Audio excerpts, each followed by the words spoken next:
Welcome. I am Catherine Jelinek with the Skinny Platform, and I'm thrilled to be here today with Dr. Nolan Lee, the founder of Balance Flow Wellness. Hey there, Nolan. Great. How are you doing? All Good. right. So, the working title of your book is Testosterone, the Science of Mojo. Yes, that is I the working love it.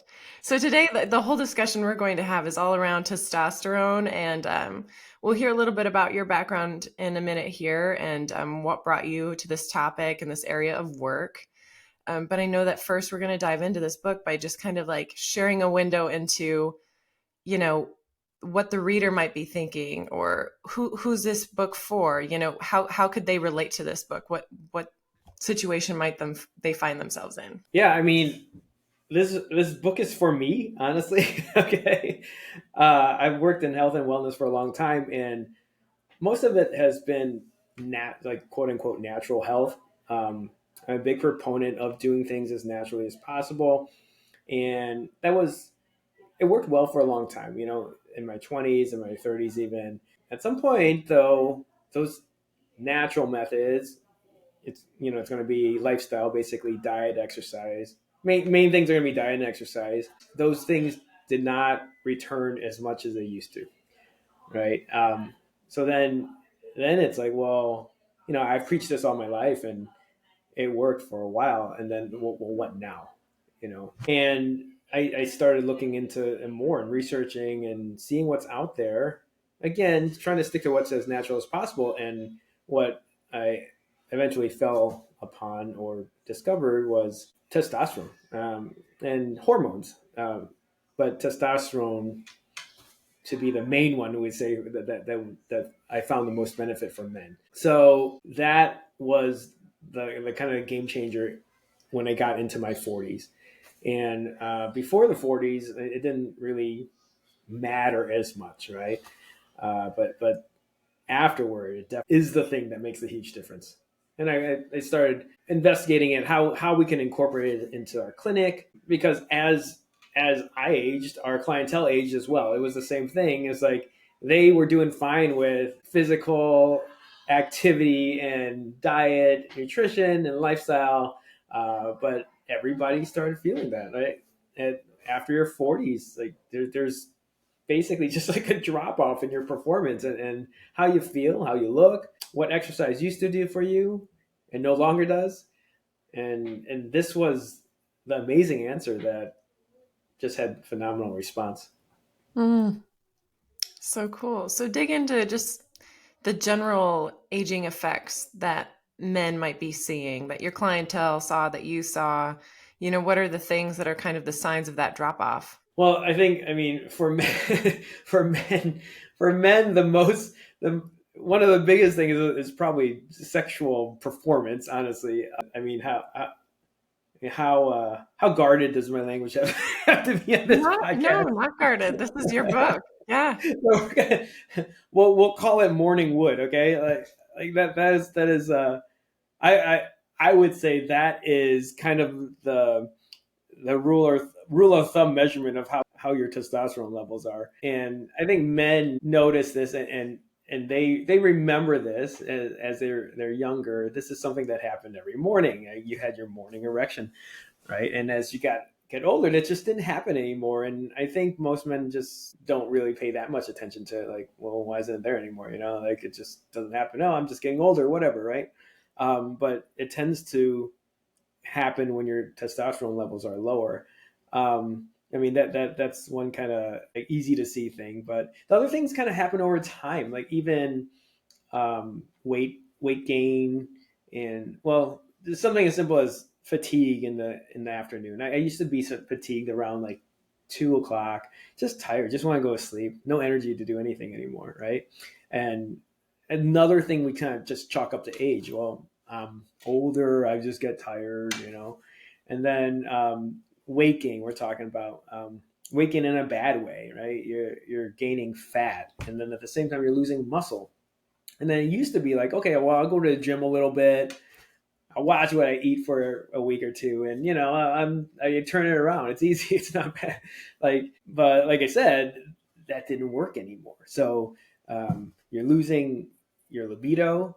You're not as interested in sex anymore. Your actual sexual performance is lower. Your erections don't happen as often. The quality of them are not as good, and even sex itself does not feel as good anymore. Like the strength or intensity of your orgasms go down, and you're tired, you're fat, and then also a little less tangible are that I've noticed over a little more time is motivation. Motivation changes.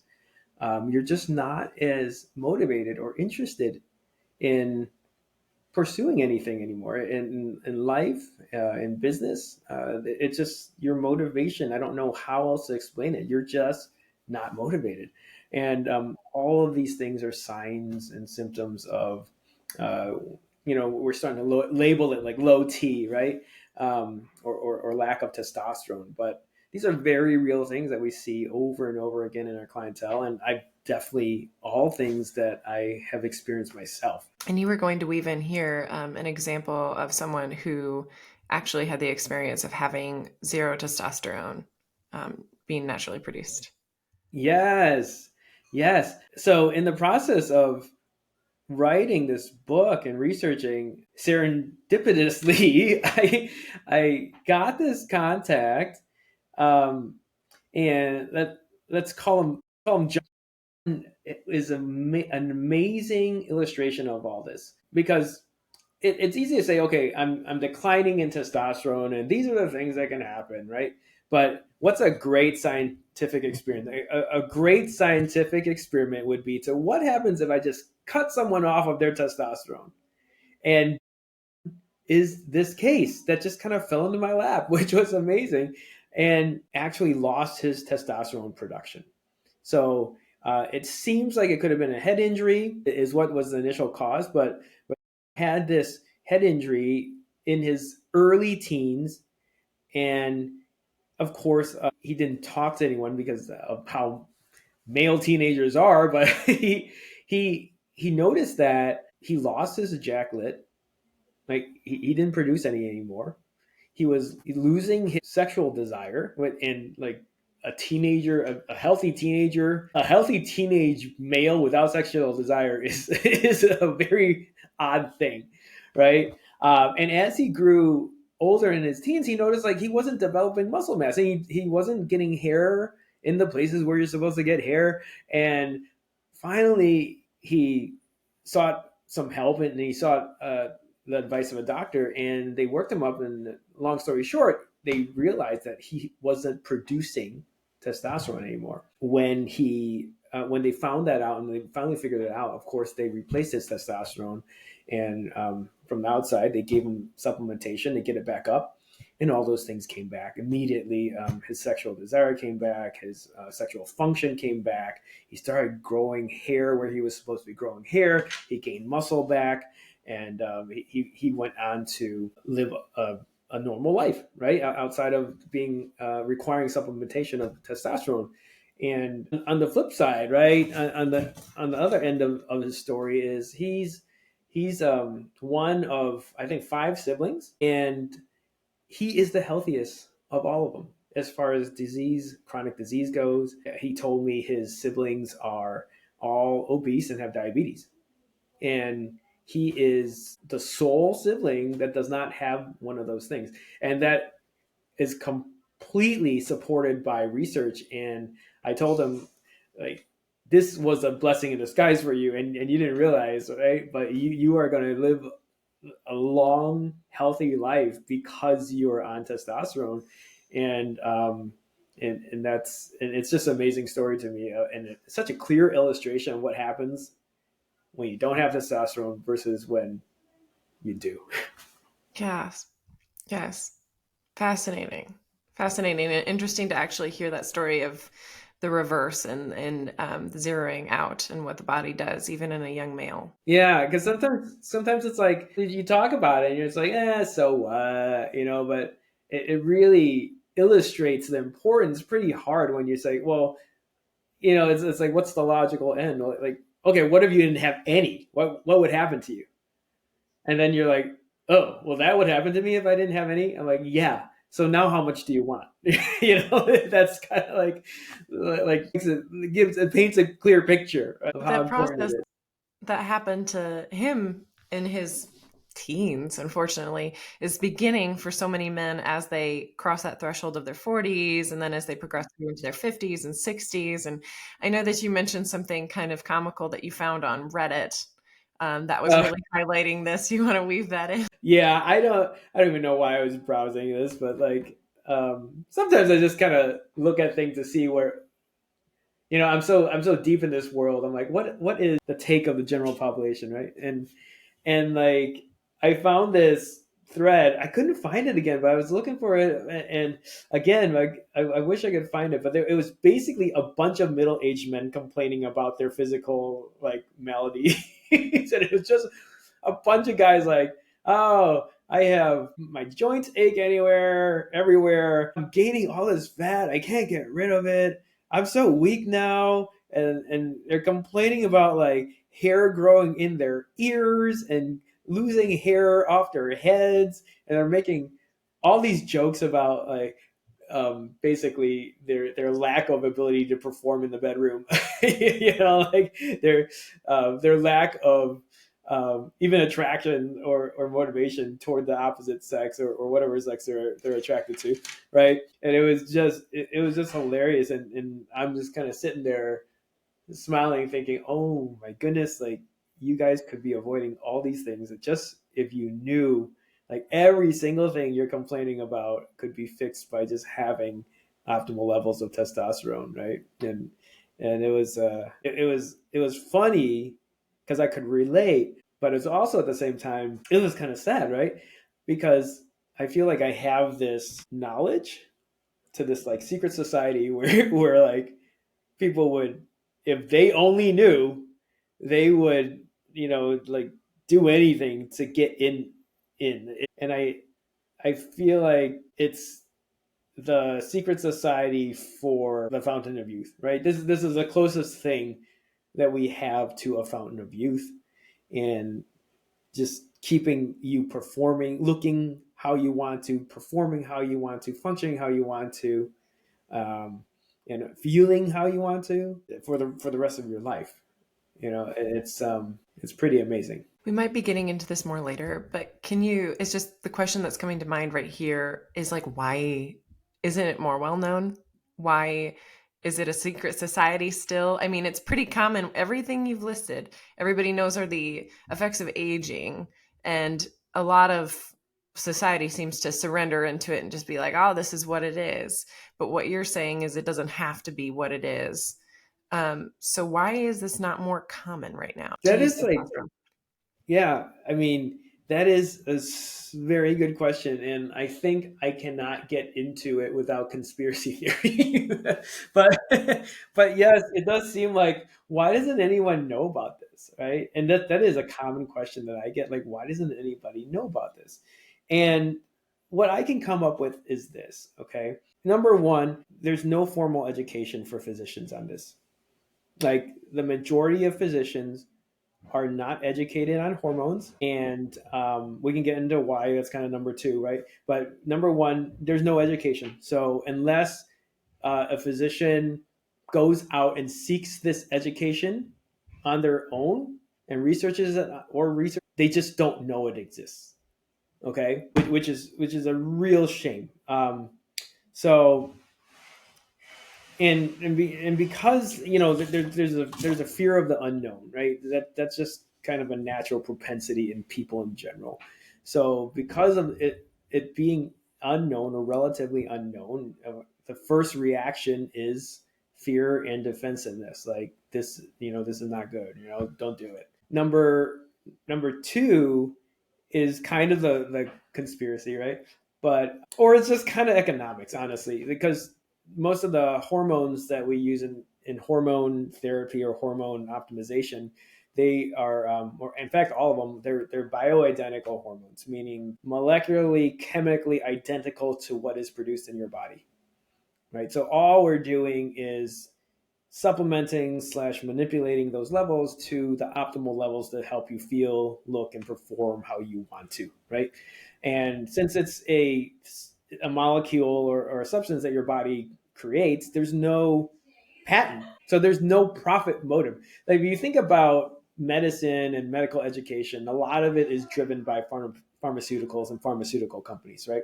Mm-hmm. We basically have diseases that we have drugs for, right? We teach about diseases that we have drugs for. So I have a drug about this, a drug for this disease. I'll teach all about this disease, how it happens, and what causes it, and the drug that treats it, right?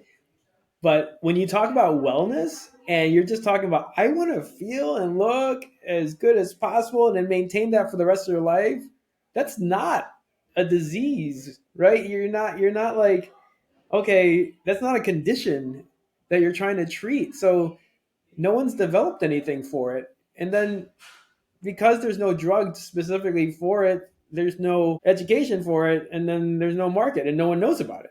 Because like most of what we know, right, about medicine and health traditionally has come from the doctors telling us what we should know, right? And although it's shifting now because of the information age and everything, and internet and the easy dissemination of information, traditionally it's like, okay, I go to a doctor and they tell me what I need to know about health and my medicine and what I should be doing. And if the pharmaceutical companies don't have a profit motive, that you can't patent a bioidentical hormone that's already made in your body, right? So I can't make money off it, so I'm not going to teach about it. I don't teach about it, then the doctors don't learn about it, and so they don't know, and so the patients don't know. I think those are the two biggest things, right? And then I think the third might have been, some myths and some misunderstandings about things like testosterone, like concerns like, oh yeah, it causes harm, and because of that, maybe it hasn't been talked about as much or whatever, right? But I would say those are reasons why not more people know about it. Okay. And I understand those reasons. Yeah, the idea that there's not some big industry behind it lends to a natural decrease in marketing and Yeah, awareness. I see that. yeah. And I'm thankful for doctors like you who focus on health rather than focus on illness. I mean, I don't think that's there's like doctors mean to focus on illness. I think Absolutely. I think it's just how our medical industry has evolved and developed. I talk about like, okay, first medicine was about keeping us alive, right? Like that's how medicine developed. It was plagues. It was fighting infection. It was like figuring out sanitation issues, right? And then it was wars. It was emergency medicine. It was trying to like keep people dying from injuries and physical trauma, right?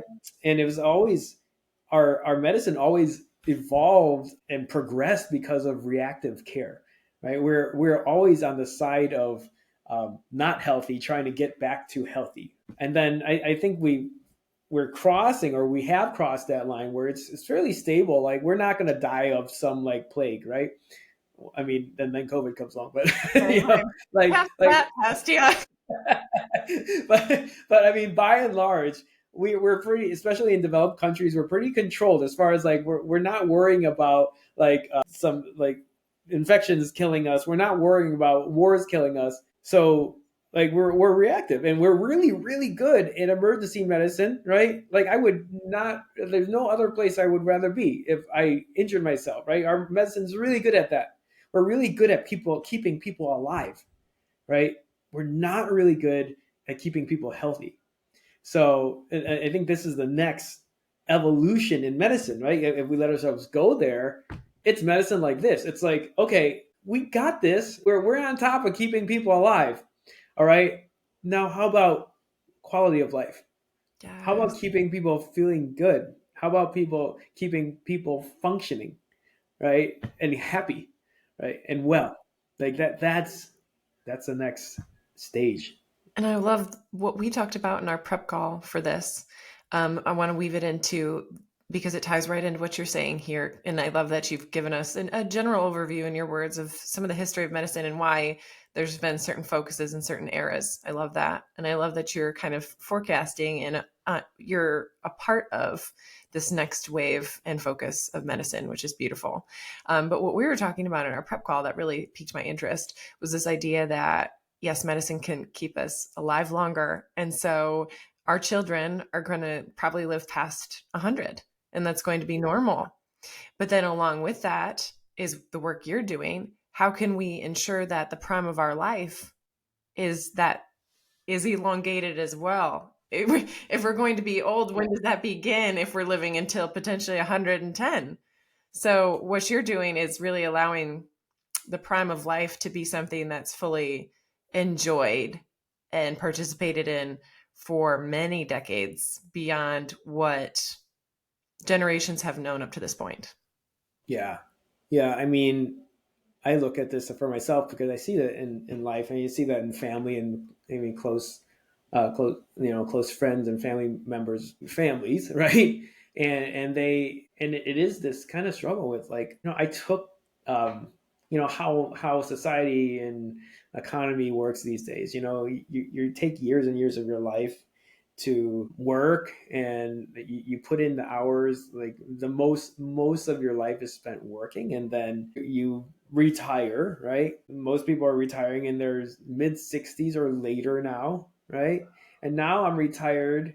I've built all this, my family, my finances, and now I'm supposed to go enjoy it.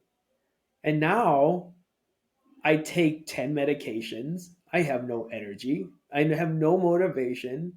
You know, I feel like crap. You know, I'm fat. I don't have the physical ability to do things that might want to do. A bunch of my friends are dying because they got the same things going on. And I'm like, what quality of life is that?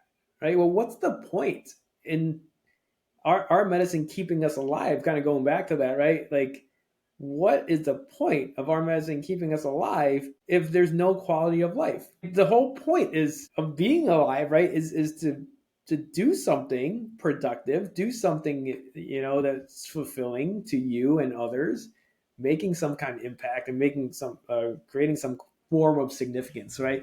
So if we're simply just alive, why? And I think about when my dad passed away a few years ago. I remember for months he was in the hospital, right? And if it weren't for our modern medical advances, there's no way he would have been alive, right?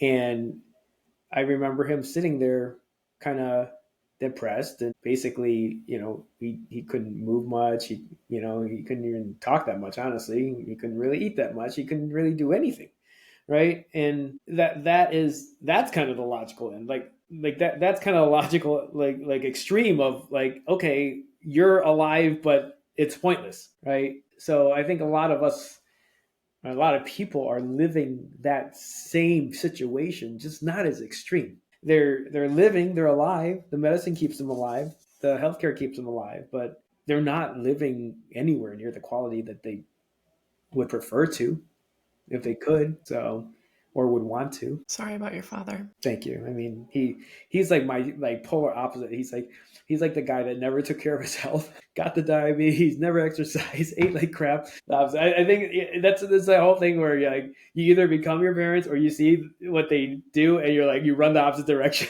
Yeah, I think for me it was the latter. It's like, oh, no, I'm not going to do that. Motivation comes in many forms. Yes, Yeah, for sure. absolutely. I have in my notes that an example probably that relates to what we've been talking about is one of your connections or clients. Um, Oh yeah, yeah. Is kind of on the opposite of that spectrum we were talking about. So he's one of these guys that in his early 40s, mid 40s, he just got on this kick, and he wanted to just completely change his life, right? As far as from health perspective, he's very successful professionally, and I see this pattern over and over again with men, especially like successful professional men. It's like they poured all their energies and their activities and their focus into their professional development and success, and then at some point they realize, oh, I sacrificed my personal health and well-being, right, while focusing on this. And I get that because people have a hard time focusing on two things at once. Your life is a juggle, right? But I understand this in my own experience too, though. Your personal care is like kind of the first thing to go. It's like, okay, I have this list of things I do. I don't have enough time to do it all. Okay, what do I take off the list first? Care for myself. Boom. But like, but was this example? Like he was successful, and at mid 40s he was like, man, I want to be healthy, I want to be strong, I want to be ripped. And he went on this journey. He completely revamped his diet. He hired a personal trainer, like a Nike certified trainer. I think he was like $350 a session or something like that, training with him like three times a week. So I mean, he was like in it. He was dedicated, and he was like putting the money in it. He was putting the time in it, and then he was doing great. You saw his progress. He was losing weight. He was feeling stronger, and then he just hit a wall. Hit a wall. It's just like, and he came. I was talking to him one day. He's like, I'm doing all these things, and I was doing great, and I just can't go any further. I can't get any more progress. This is like, as hard as I work, like I'm working so hard and doing all these things, and I just can't get any. It's like, he said specifically, I can't get any more muscle on my chest. I can't lose any more fat. What's going on? I'm doing all this work. I'm like, well, you are a certain age, sir. Like your insides don't work like they used to. I think you're noticing. You know, um, and we had him talk, worked up with my staff, and he got some labs done, and we put him on hormone optimization. And it was, and then at that time he had been traveling a lot, and like I said, he's a successful guy, so he was kind of like spending a little time traveling and living out in California. And then he came back, I want to say maybe 3 or 4 months later, you know comes back into our Chicago office. Like, he walks in, he lifts up his shirt. He's like, he's like, check this out. I have a 6-pack. And we body scanned him. He has a 13% body fat, and like for reference, that is a very good body fat percentage. Like athletes are like a little below 10. Usually, like, he was walking around in as a normal everyday guy at 13% body fat. Like, very impressive. I mean, he just looked different. He had so much confidence coming in. His body just filled out. His chest puffed up. Even his jawline was like more defined and everything. And that's pretty typical of what we see when guys get their testosterone levels optimal. But it was just nice to see. He was so happy. He was just so thrilled, and it was like the missing element, and that's what I tell a lot of guys. And a lot of guys kind of have like a little bit of an ego, or whether it's like ego or a mix of ego / laziness, or just fear of change, or whatever it is, or fear of depending on something that's not within them, right? Like they're like, I can do it myself. I can exercise. I'm like, okay. I'm like, you can, but just the reality is you're gonna top out on what you can at this age in your body, right?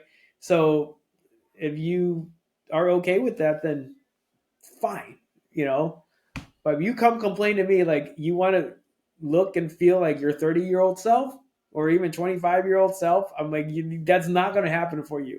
I'm sorry. It's just like, it's not in the physiology. It's not in the science. It's just not in reality for you, unless you do something to change that, in your hormones. Well, let's weave in here your story. And you mentioned it briefly at the very beginning, but to dig Sure. in a little deeper, just your background up to this point. And, you've been looking for the natural alignment to things, everything health and medical. Yes. But then kind of, and you've also personally gotten drawn into and finding it valuable using testosterone. So just give us your detailed Yeah, background now. sure. Like I said, I've always had a history of being healthy and kind of naturally healthy, right? That's why I got into the work that I get into, and that's why being a doctor of chiropractic and masters in acupuncture is all like very natural routes to health and wellness. And beginning, I was talking about was all about the physicality and like just eating well, maybe some supplements here and there, and it was doing fine. And I always stayed pretty healthy, pretty fit. Okay. Did you want to learn more about how I got into health and wellness in general, or just like this kind of road that led me to testosterone? Potentially both, but just lead on with what you were mentioning, kind of the always Okay. naturally fit and healthy, and yeah, we've Yeah. both been.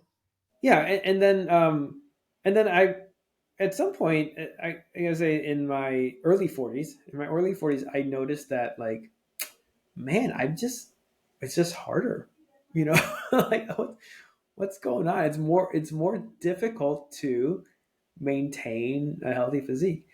And then I think part of it gets mixed in there with a bunch of variables, because like that's kind of child having time for a lot of people. And I did have kids, and then I was chalking up my fatigue and my sloppy, we'll call it sloppiness, right? I wasn't like as toned as I used to be, to having kids. I'm like, okay, I'm not working out as much, and maybe I'm just tired because the kids are not causing me not to sleep as much anymore. And I'm like, okay, well, I set my alarm clock at like 5 in the morning, and I'll get up at 5 a.m. every day to do high intensity interval training, and that's what I did. I programmed myself some hit workouts, and I get up 3 times a week to in the morning to do that, and the other 2 days I would be doing yoga, and meditation, pulling out all of the stops.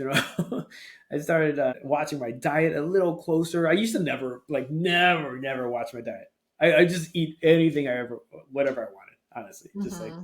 didn't even think about it, right? Um, and people would be always upset, like, why can you just eat anything you want? And then I'm like, I'm losing that, I'm like, yeah. And then I struggled with that for, honestly, like a couple of years, and then we started finding things, and that's about the same time when I started doing this research and diving into like how, like, and what I could do, and finding hormones, and starting to look into more into that, and like the pros and cons, and like the processes, and the research and everything. And I started talking to our staff about it, and we learned more and learned more, and then we started experimenting with it. And we got a small group of people. We started working with it, and myself included, and saw the difference. And Was that small group staff, or was it also clients? a mix.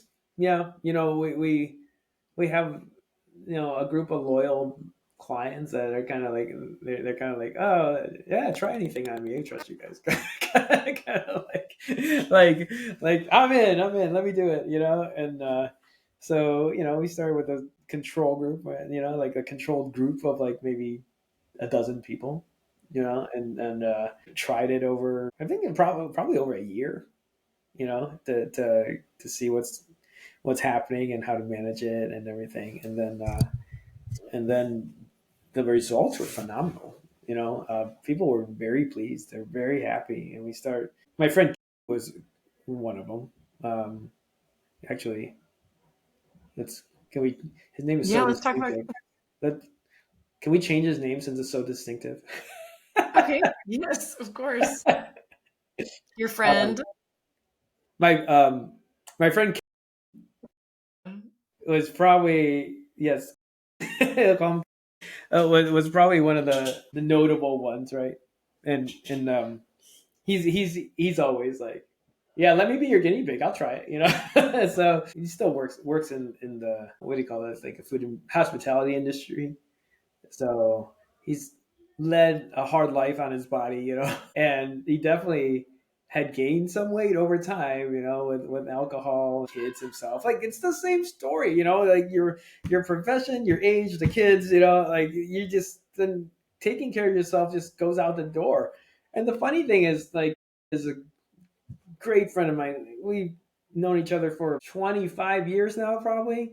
Irony is we met in a gym, we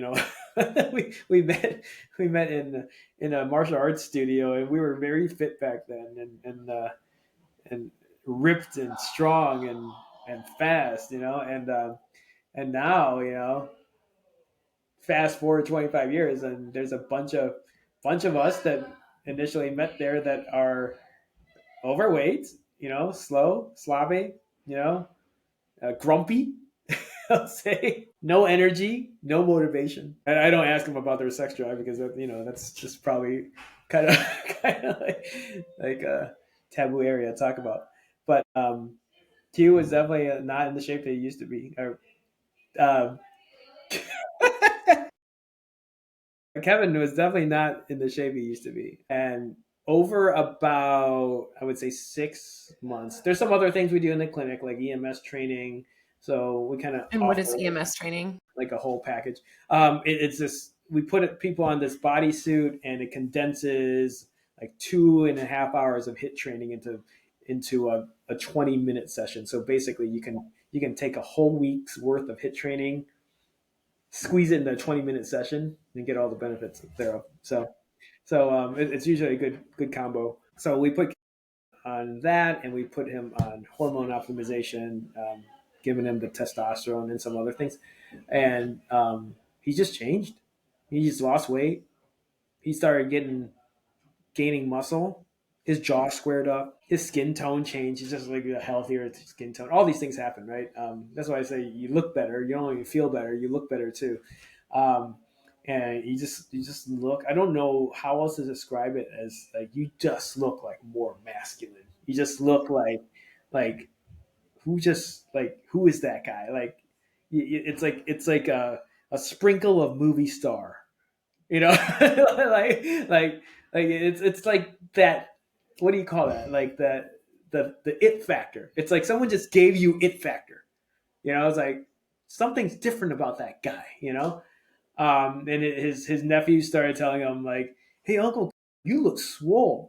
I guess that's how you say it these days. I don't know, right? But I've heard that, yeah.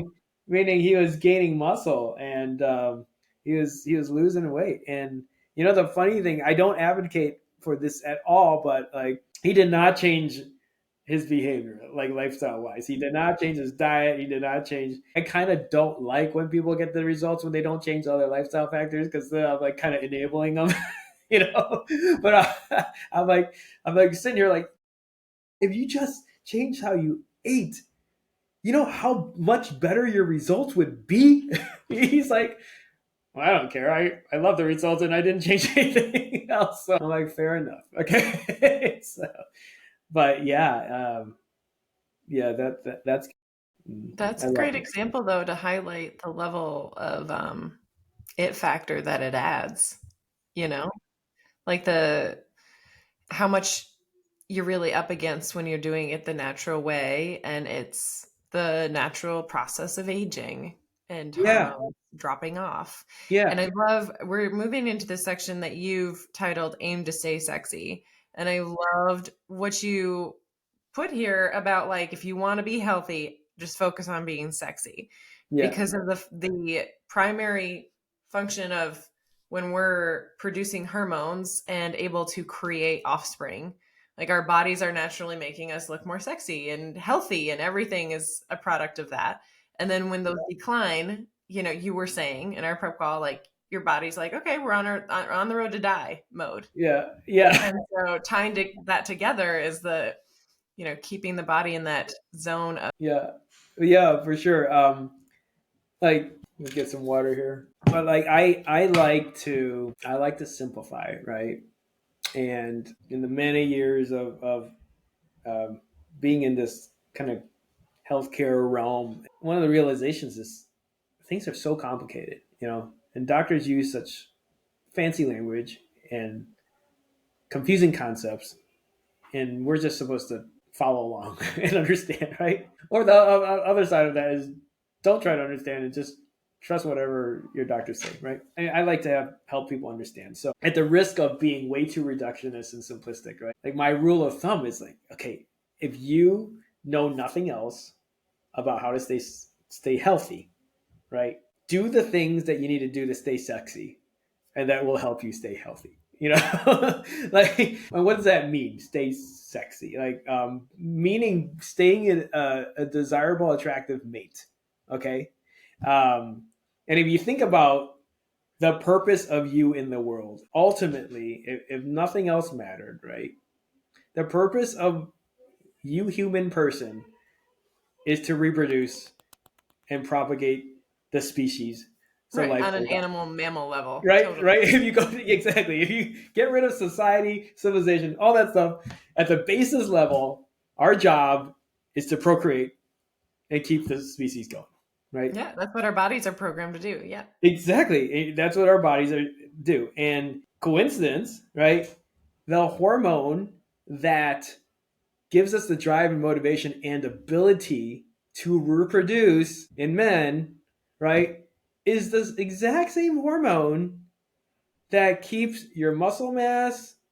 It keeps you from being, prevents you from being fat, keeps your bone density, keeps your strength up, keeps your speed up, keeps your mental capacity up, prevents you from getting cancer and heart disease, diabetes. Like this is the hormone that sustains you. It's like, okay, once you hit a certain age, there's like a biological thing that happens. Click, okay, you're past reproduction age.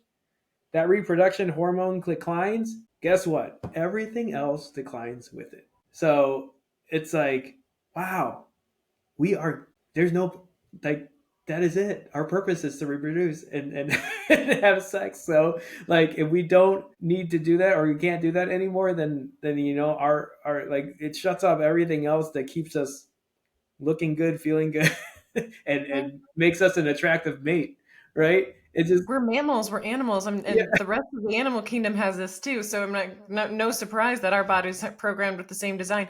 It's kind of sad. I mean, it it is. makes me think about salmon. Yeah, and like I've always found the salmon story so sad of like this up journey towards back to where they were little eggs Yeah, and their job to like, spray what they have to spray there where they were created themselves, and then right after that they die they after die. Yeah, yeah, journey. Right, and I've always found that so sad yeah. to triumph over all of these things and do your job and then it's over. And I mean, it's kind of a harsh comparison. Yes, But the essential nature of what you're saying is that the human unit, the animal here, is designed to be a productive and creative animal body, to continue to allow it to be a healthy animal body. That signal of I'm still productive and creative is important to keep sending. that's probably a prettier take. Yeah. I know Yeah. salmon's not a real nice analogy. Well, but the interesting thing is like, okay, you restore this hormone and your sexiness comes back. Mm, Your ability to reproduce, or at least like the ability to perform the functions of reproduction come back, and then like and everything else comes back with it, as far as like your energy, your metabolism, your muscle, your strength, your I'm gonna say your appetite. So all those things come back, which is really interesting. quick on this note, I think there's an important side tangent that I did not know about this, and that I'm sure people who are in this do, but maybe those who are new to this do not, is regarding testosterone and does it increase your ability to have a child? And am I allowed to take it if I want to have a child? Like that side of things. Like, is it a contraceptive? Can you just like give us a little what we need to know on that Yeah. front when you're So doing no. testosterone So therapy? very clearly, like if you are on testosterone replacement, whatever you want to call it, testosterone replacement, supplementation, very likely, most likely, you will not be fertile as a male. Okay, like if you're taking testosterone from an external source, meaning you're not just producing your own. Okay, because what happens is you're going to be taking enough testosterone for your brain to sense you have adequate levels in your body. Okay, so then it's going to shut down your testicular production of testosterone, which is where most of your testosterone is created, right?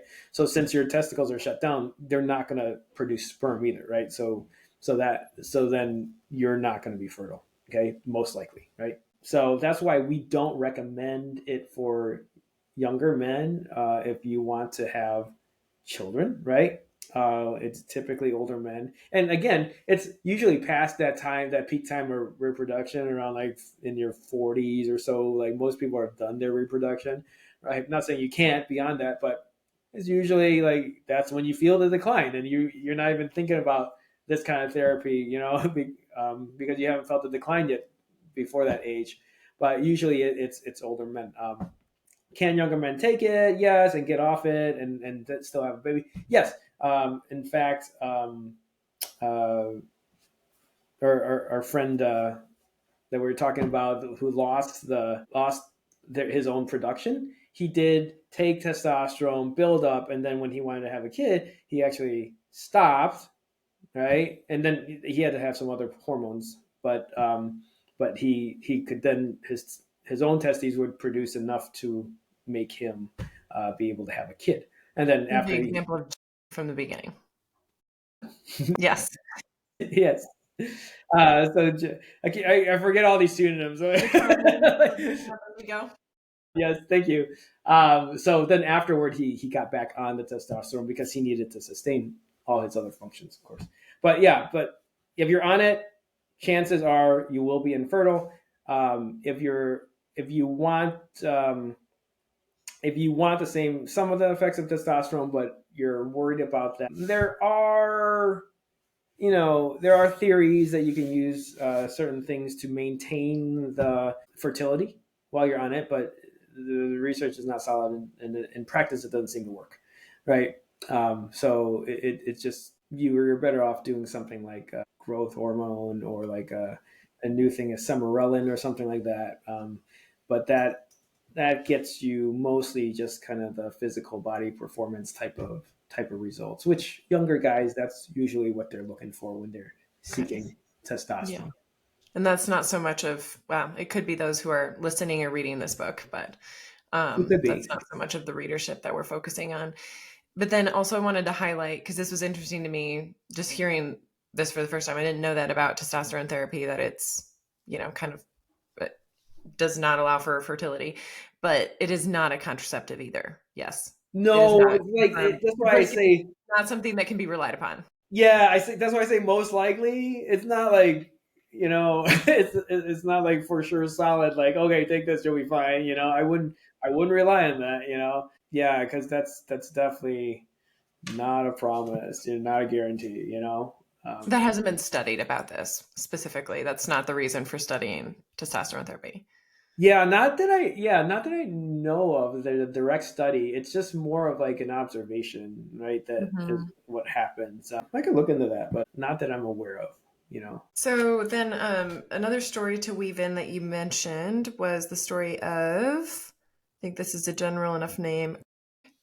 Craig, yes, it was interesting. Craig is a client that former athlete, like he was pro athlete and stuff. Like he had his glory days, and now he like, he's a professional now, and a business owner as well. And what actually brought in was his wife. So his wife had also been a client of ours, and our guys, guys in general, like we kind of neglect our health, like I was talking about, and was having enough of an issue where they were actually having marital issues, as far as like their wife was, like meaning nothing was happening in the bedroom, you know as far as like desire or ability, right?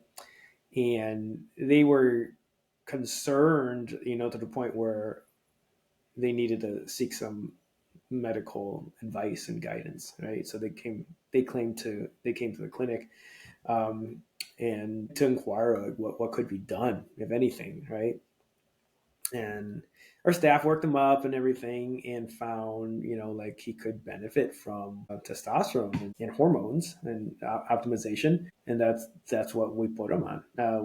We did some other things, like our workout regimens, and coached him on diet and everything like that. And like I said, diet, and it's like the three things, like diet, exercise, hormones, right? Because when diet and exercise fails, you need hormones, right? That's kind of the like the repeated cycle that we see. And he turned around in probably, I would say, 3 months. You know, because what you see, the first thing that you see that comes back or gets amplified in guys on testosterone is libido and sexual function.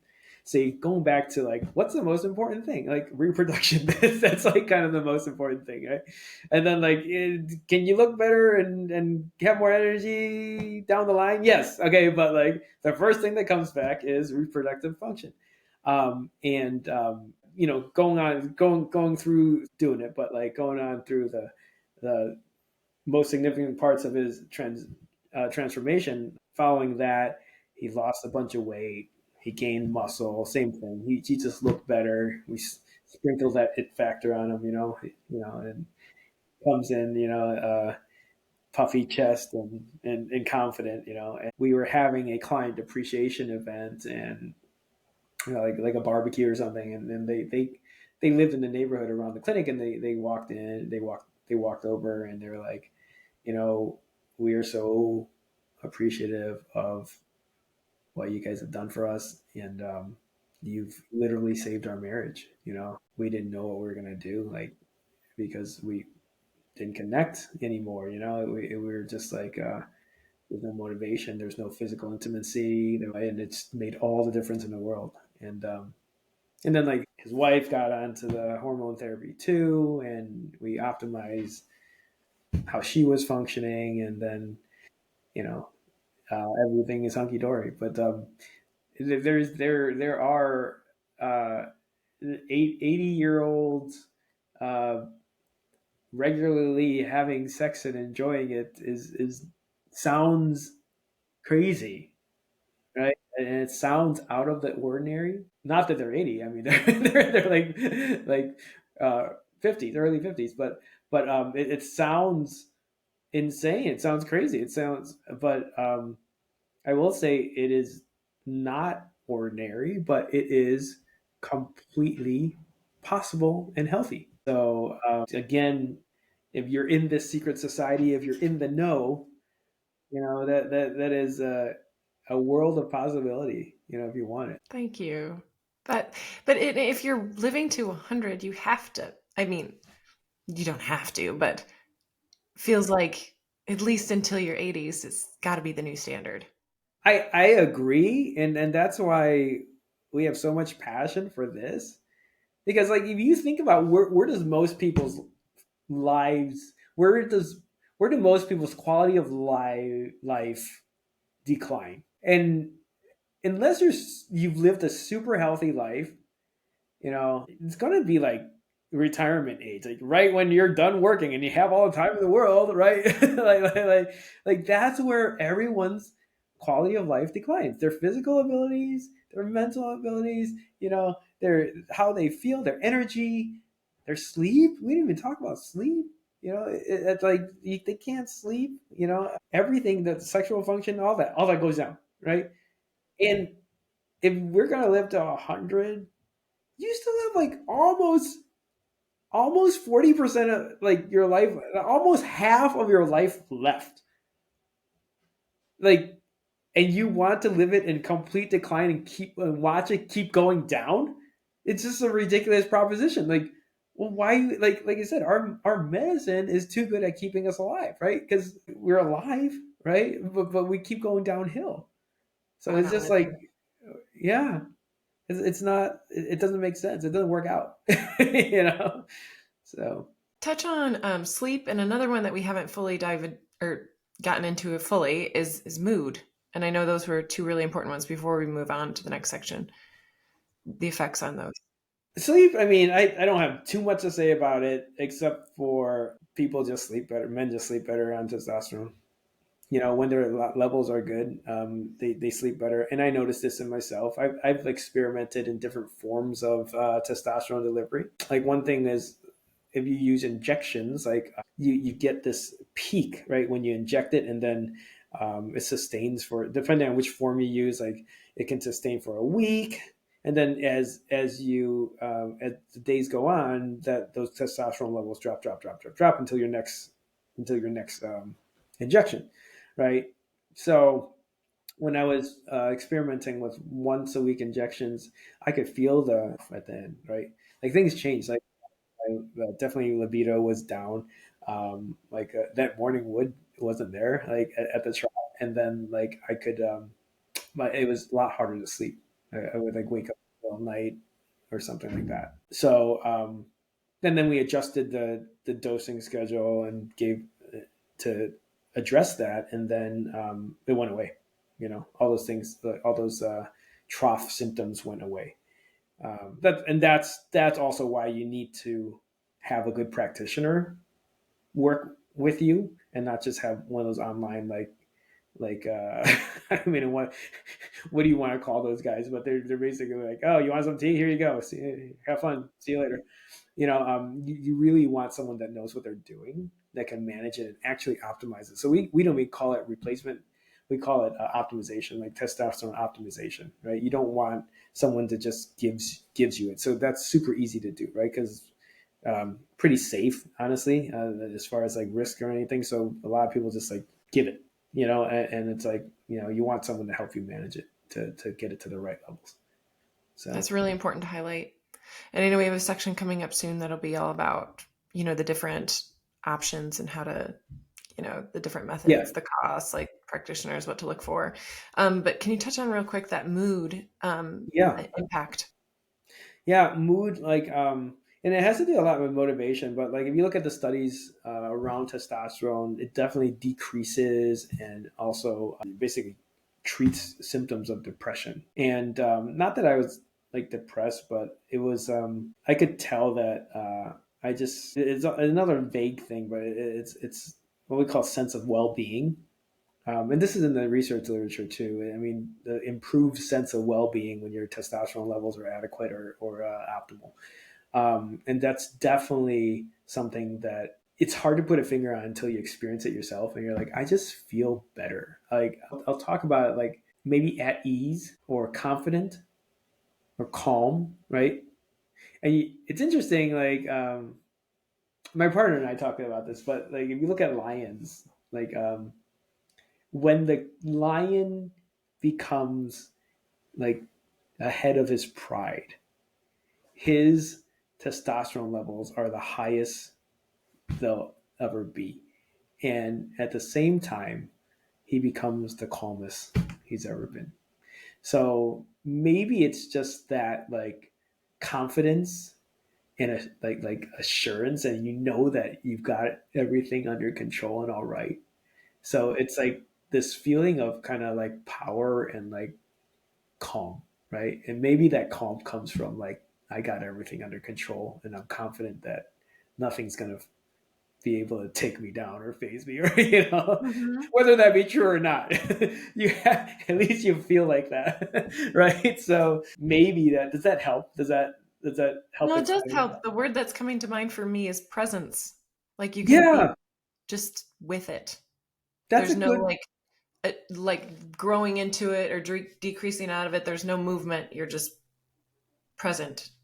yeah, yeah, like presence. I'll say that I'm more decisive. Like I'm more assertive. Like I know what I want quickly, and I'll go for it. I'll do what I need to get it right. And before I feel like you get into this kind of hemming, hawing, and like wishy washy, fence sitting type of positions. I don't have that as much. Like hardly ever, honestly. So ever since getting on testosterone optimization. So Question that is related and electric, but when does testosterone peak usually for men? Like what age is it that we're at our highest? When are we the alpha lion? I would, well, highest would probably be in like your 20s for most men. So like if we compare, so when we look at levels for men, like as we're like clients in our clinic when we're treating them, when we're looking at levels, right? When they feel the best, their levels are around what like 20-year-old levels are at. Hmm. That makes sense. Yes, it So, does. so and it varies for everyone, but you know they're like typically like well over 1,000, where like the normal ranges, like if you take your labs, like it's like 300 to 900, you know. And like, and it's ridiculous because okay, like what if I'm at 305? Then I'm at normal, right? And then like, and the range is so broad. And then I'll tell you, at 305, you're feeling like shit. You know, I'll tell you, I'll just like be blunt, right? So it's like, okay, and then like if you're over 900, then what? You're like, because those levels, you know, those normal ranges are averages of like people who don't feel good. You know what I mean? So it's like don't compare yourself to an average range of people who don't feel like how you want to feel, right? So compare yourself to okay, what were the ranges of people in their 20s that felt the best, right? And then maybe that's a better reference range of how you want to feel. But how did we even get on Well, that? I've got something. I find it interesting that what you're experiencing and communicating about how you feel more calm and more decisive, and that's influenced by testosterone optimization. But then that naturally occurs for men, at least in their 20s. The I'm highest just, levels. yeah, well, the highest levels of testosterone, but then if like that mental and mindset energetic place of like decisiveness, calm, presence, if that's kind of paired with our 20s, it seems mismatched. And I know something that we've talked about is this idea that now with testosterone optimization, you're able to have that wisdom paired with, I don't know, all of the benefits of the the pink lion, which is key because it feels like that decisiveness is better paired in your 40s and beyond rather than your 20s. That would be impulsive rather than Yes, paired with wisdom. It's much more effective. I think it's a great point. I think, yeah, definitely in my 20s, I didn't make the best decisions in the world, and it wasn't calm. It was like I feel like it was maybe this is a way to look like it was like testosterone was completely driving you in the 20s, where as like in my 40s, it's like I can channel the testosterone to do the things that like I wanted to do, right? Like with that Yes. wisdom and experience with age, like you said, like now I can like use this like innate energy, right, and channel it into productive activities and results. Whereas like in your 20s, it was kind of a free for all. It's just like whatever this juice tells me to do, I'm gonna I'm Oh, it's gonna do it. so cool because you're intentionally channeling and using your human animal to Yeah, serve you, to yeah, serve the whole and greater purpose of you, rather than earlier on, it's like our human animal is just driving us forward. animal. Yes, yes, Yeah, but now it's like a conscious use of a superpower. yeah, yeah. That's really, I don't know, I love that. Okay, so talking into now, how do I stay healthy and sexy? And you were setting up that there's three things really. It's hormones, but then it's also diet and exercise and lifestyle as medicine. So bring us into that. If you want to even look at completely from the aspect of testosterone, like if you weren't doing testosterone therapy, right? Exercise increases testosterone, like especially like resistance training. That's a natural way to increase your testosterone. How you eat does have some effect on testosterone, but it'll definitely like one of the benefits of testosterone is reducing your visceral fat and your overall fat levels, and that will in turn reduce inflammation. It'll reduce risk for chronic disease like heart disease, diabetes, dementia, all those fun things, stroke, right? So diet's always going to be super important, because if this testosterone, if you're not looking at testosterone to help the metabolism, your diet's, you know, and the fat reduction, your diet's going to do it on its own then, right? And then sleep is a huge thing. Sleep naturally, if you don't get enough sleep, your testosterone level declines, like significantly declines. And you can feel this in the day to day. I know I do, as far as like, again, if you only rate it by like sexual desire and function, like for me at least, if I don't get enough sleep, like that those things go out the door, Um, so sleep, if you get enough sleep, naturally you'll be at your best levels of testosterone. Definitely substances, drugs, alcohol, even pharmaceutical drugs. Those all can affect your testosterone levels and make them decline, right? Stress is also something that can help affect your hormones, all your hormones, testosterone included. So maybe that's why this sense of calm, if you feel like things are under control, right? Then then you have this sense of calm, and that's why you're at the highest levels of testosterone. But definitely stress management is a huge thing, But I go kind of 80-20 rule on this stuff, Pareto principle all the way. Like, if you want to, like, who's your biggest hitter in this game? Like if you want to diet, exercise, sleep, all that stuff. I mean, if you just get the testosterone in there, you're going to be doing a lot better, So all those things are important. Yeah, I would say get to 100%. I'm the 100% guy, right? Like, get your diet right, get your exercise right, make those just be given, manage your stress, get enough sleep, right? Avoid the substances if you can, right? And of course you can. Please avoid the substances as much as you can, right? And then and use all of that together with the testosterone to get you to your best possible self, your highest possible potential. That was my message. Those other things, they help, and mind you, those other things before your 40s, right, are significant to be it. Honestly, that's enough, right? But when your body stops producing as much testosterone and also stops responding to testosterone as well, because your tissues are older, your receptor sites on your tissues are not as responsive, then you need to replace it with more testosterone to get the same function, right? But like this lifestyle stuff I'm talking about will kind of be like the rest of it, that the rest of that 20%, right?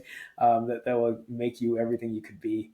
And so you're relating it to the Pareto principle of 80-20, saying that for those over their 40s, doing testosterone optimization will take you 80% of the way and is really the huge factor.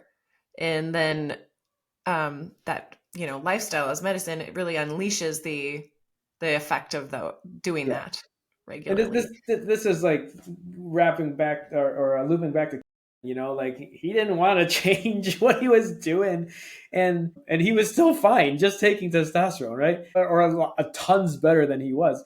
And I illustrate this to people by saying, like, hey, remember what you were like in your 20s when your testosterone is highest? Like, you could eat anything you want. You didn't really have to sleep. You didn't really have to like exercise, and you stayed in shape, like, by and large, right? I'm not saying extremes, right? But you didn't really have to be that. You didn't have to really be that careful with your lifestyle, and you still were pretty good, right? And you could still bounce back really, really quickly with whether you go on a bender or you gain a bunch of weight in 1 week. Like I said, you just like dial it back a little bit for a week and then you snap back, right? Of course, that's generalization, right? Not everyone's exactly like that, but that to say, that's an experience of many people, right? And what's different is, you had good testosterone levels, right?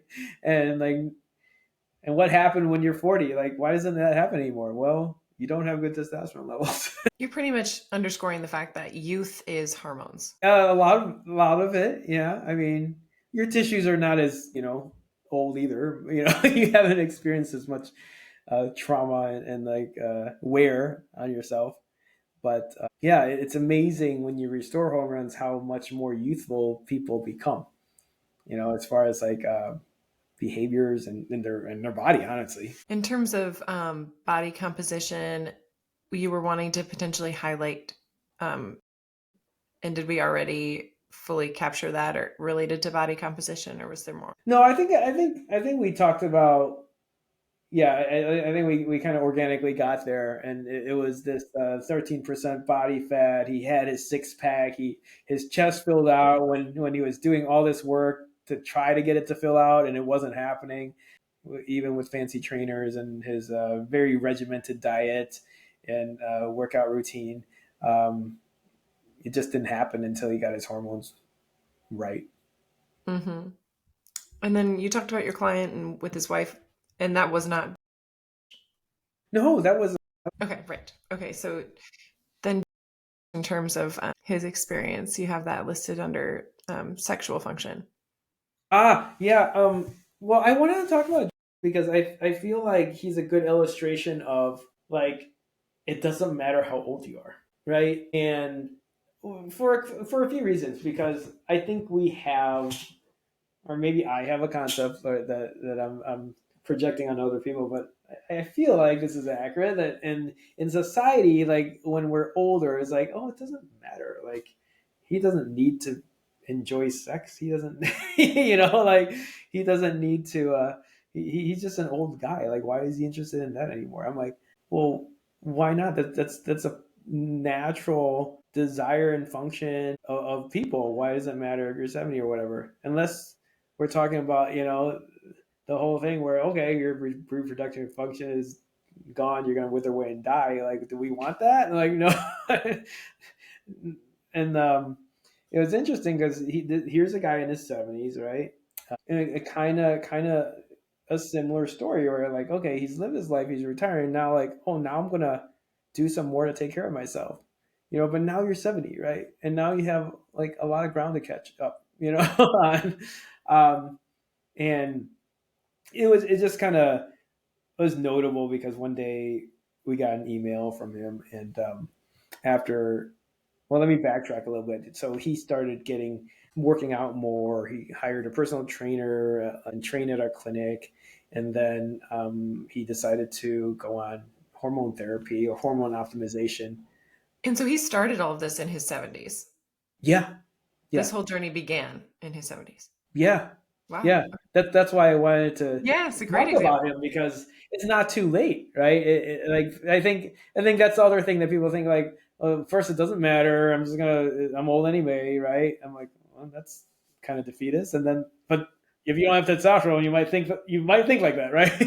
And then number two is like, okay, well, can I actually do something? I'm so old, right? It's the other thing, and I see this a lot because like, oh, I'm too old for that. Like, what does that mean? You're too old for that. You're not. You're not. You just they're just feeling like that because it's not there. And they don't realize it's possible. So he elected to go on move forward on the hormone therapy, and it was kind of the same thing too. The reasoning was like, well, I'm doing all these things and I don't seem to be able to get that much stronger and make that much progress. I'm like, well, your body's not functioning the same inside, like internally, chemically, right? Your hormones aren't the same.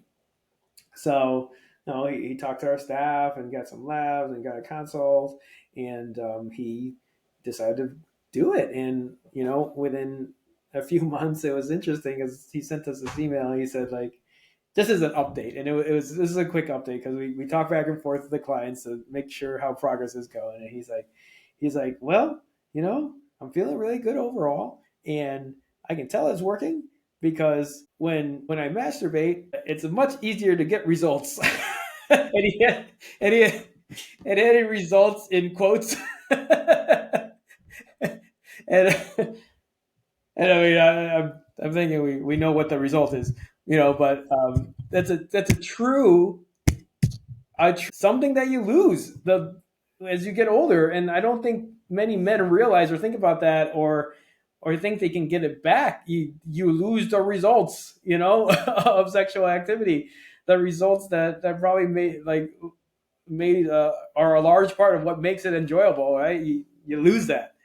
And it was just funny because he's just gotta know his personality, but he just is a funny old guy, and he's kind of understated and meek, and like to just come out and say like very bluntly like I got results. That's great.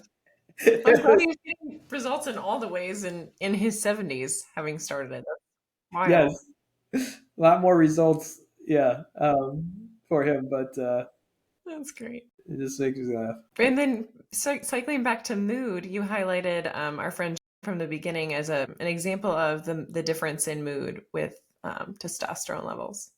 Yeah, like when I got my opportunity to talk to him, like one of the last thing he noticed, he was like, it's like this is he said this is definitely a mood. What he said, like oh, how do you put it? It's a mood enhancing agent or something. I think that's what he said. And he also, the way he's been prescribed it is he does it as injection, like a periodical injection.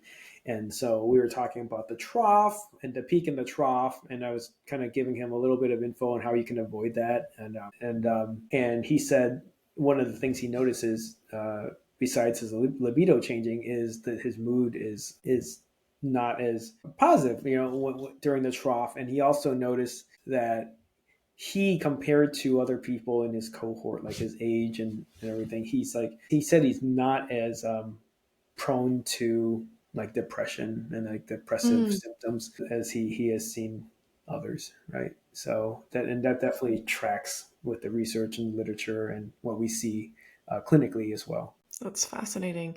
And I know this, the males in their 40s to 60s is like a huge peak time for our careers, and the tie to better cognitive performance is listed as well. Can Yeah, you yeah, speak to that? yeah. There's not. I mean, I don't have too much to say about that except that it's just true. It's Yeah. shown by um, to enhance like testosterone replacement or testosterone supplementation optimization. It's shown to enhance cognitive function and cognitive performance, and like, I think that is definitely something that I value a lot. And I think, like you said, like this is like evolution of society versus our bodies is mismatched, right? And like a lot of these males are in the prime of their career in their mid 40s or 50s, right? And if your body and your cognitive function is declining while your career is going up, that's not a good place, right? Well, you're at the peak of your career and you're not at the peak of your abilities, right? Um, and of course, there's more to cognitive function than just hormones. I mean, I think the brain is largely like a muscle, and if you look at some of the research and models, I mean, the brain functions very much like muscle. The better you train it, the better it performs, and that's definitely a part of it. But if you want, again, like if you want optimal function and optimal performance, you want to give, just like you want to give your muscles testosterone, you want to give your brain testosterone, right? You want that, you want it to be on top of its game and on top of its potential. And I've definitely seen just a sharper mind, right? Like as far as like testosterone, there's other hormones that's helpful with that. Like thyroid is another one, but we'll keep the thing focused. We'll, Sure. we'll, we'll keep the And topic focused. do you notice what effects of like the cognitive performance side of things do you notice when you're, since being on testosterone optimization? I mean, I heard the presence and kind of calmness and decisiveness. Is that it, or is there something else to it for you? I think the one additional thing would be what most people call brain fog, right? Just like kind of muddledness, like not clear thinking, like that is drastically reduced, and that's one thing that I noticed in my age. I'll say, like as I was like it just I was saying like wasn't as sharp. It's just like like finding words, trying to verbalize what you're thinking, trying to think through a solution to a problem, trying to like simply like okay, I have this issue. What are the three solutions that I can come up with for this, And it's just like trying processing was not as crisp and clear, right? And like I said, like I feel like I'm so much more just like clear and decisive right now. Like I can define an issue and a thought and be like, here's the issue, here's possible solutions. Let's talk about it and make a decision, go. Right? Whereas maybe before it would be like sitting on it for several days or weeks even and being like, well, what about this and that? It's just like mental clarity, right? So the opposite of fog. It sounds like it's just fully enabling prime, the prime of your life, the peak of your career. It's like giving it more wind. Yes, I mean, if you want to sum it up, it's the peak of it all. Like the peak of how you're feeling, how you're functioning, how you're looking. Like it's just the peak. That's just how you get it back and maintain it. Well, Or and this isn't why people get into it necessarily. Some people might, but the longevity benefits are a huge. I yes, mean, the reason for entering might be something more pressing and present, but then yes, the longevity benefits are there. So, in terms of like the research that backs it up, let's talk about just a few of those to round out the benefits of testosterone here. yeah. I mean, you're absolutely right. Like people get into it for different reasons. The more immediate stuff, like typically is like I want to be more muscular and I want to have better sex. That's kind of the men. Like those are the two things for men. I'm like, don't you want to avoid heart disease? Oh, that'd be nice too. Add that to the list. Yeah, sure, why not? Yeah, there's tons of research. I mean, there's stacks of it. But yeah, definitely heart disease is going to be avoided. There's more complicated mechanisms of why, but we'll just put it up there: high level heart disease, cancer reduction, diabetes, and metabolic syndrome. A lot of that it's related to fat reduction and visceral fat reduction because your metabolism better, you build more muscle, you burn more fat. So honestly, that's one of the key things to avoid a lot of inflammation because a lot of these diseases are inflammatory in nature, right? Yeah, your blood vessels are better, so the heart disease goes away. The risk for stroke goes down. If your visceral fat goes down, the risk for diabetes goes down and metabolic diseases like that. Your bone health, so osteoporosis, where you avoid that. Sarcopenia, you avoid that. Sarcopenia is muscle loss, and that's one of the things that we are as a society very concerned of because you lose like I think it's 3.7 to 4.7% of your muscle mass starting in your 30s. So every year you're going to lose, right? And then it accelerates after like 65. So it's just like, eh, you know. So testosterone actually combats that. So to maintain your muscle mass, and this is all linked together. So maintaining your muscle mass it actually has direct correlation to lifespan. So the more muscle mass you have, the longer you live in general. It all like, is just like testosterone sounds like this too good to be true panacea. And so far it has been. I mean, it's. I mean, I don't want to tout it like a magic pill, like you're invincible if you take it, but it'll put you at the peak of your health, and abilities. And if you are at the peak of your health and abilities, then you're way less risk for all the bad things that could happen. Yeah. Is what I'll say. What else are the long term benefits? I say cancer protection. That's another one. Is that specifically a specific type of cancer or all cancer? I believe it's all cancer, but there are some studies for specific cancers. But again, it's that reduction of visceral fat, reduction of inflammation in general. Mm-hmm. That's going to put you at lower risk for all cause cancers, right? What else? Reduction of risk for depression. Right? We kind of went over some of that. And even joint pain, muscle aches, because your recovery gets so much better. So things like arthritis, which is related to inflammation, right? And tissue recovery. Overall, though, if you think about testosterone, it's what we call an anabolic compound, right? It causes anabolic processes, which means tissue building. So it builds up. It's an anabolic hormone. So it builds tissues versus like catabolic hormones like cortisol, the stress hormone that will break down tissue. It's catabolic.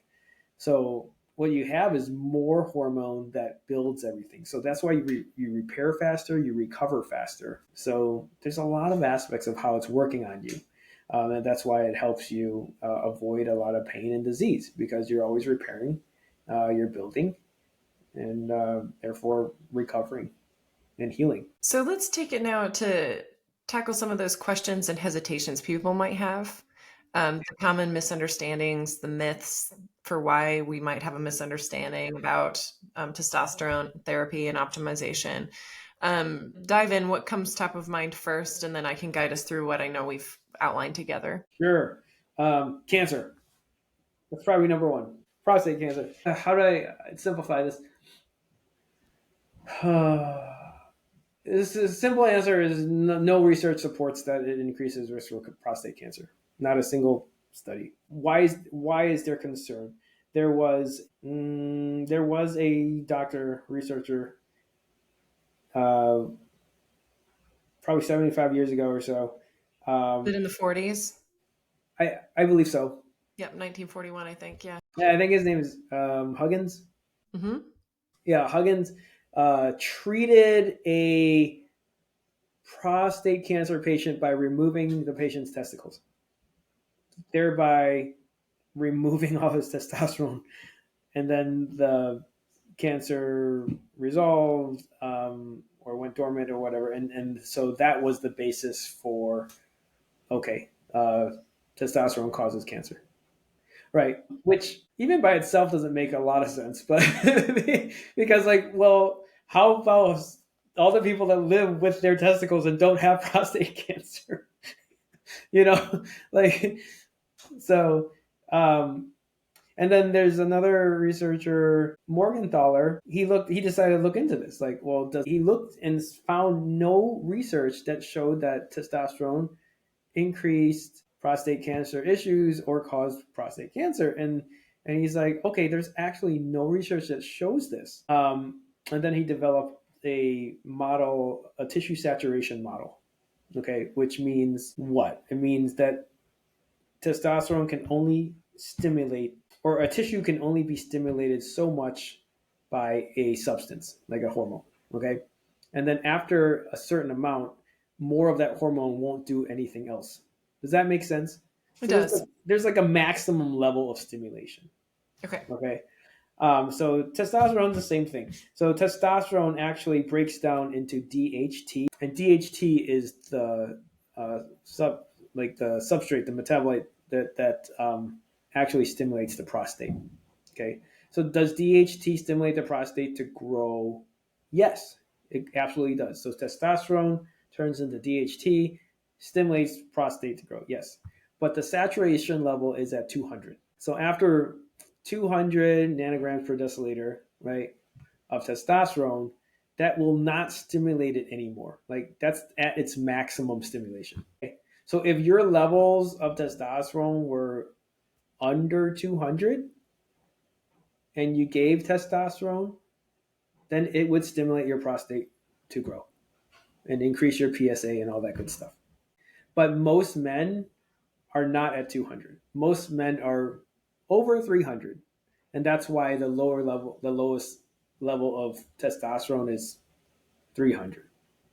When you look at like what you call normal levels, Mm-hmm. the low end of normal is 300. Okay, so yeah, most men are above 300. So and like you have to be below 200 for the testosterone, which goes to DHT, to stimulate the prostate. Does When you that say does that most clear? men, what are most men of a certain age? What are most Most men? men, period. Like Oh, okay. you're not below 300. Even if they're coming in at 70 years old to start this. What? Sorry. Like even an older case of a client, like one of them, was who was coming in at 70, Yeah. he would still be probably in the 300 range-ish. Over. Yeah. It should be over. Oh, Yeah. okay. Yeah. You're feeling pretty bad if you're not at that. right?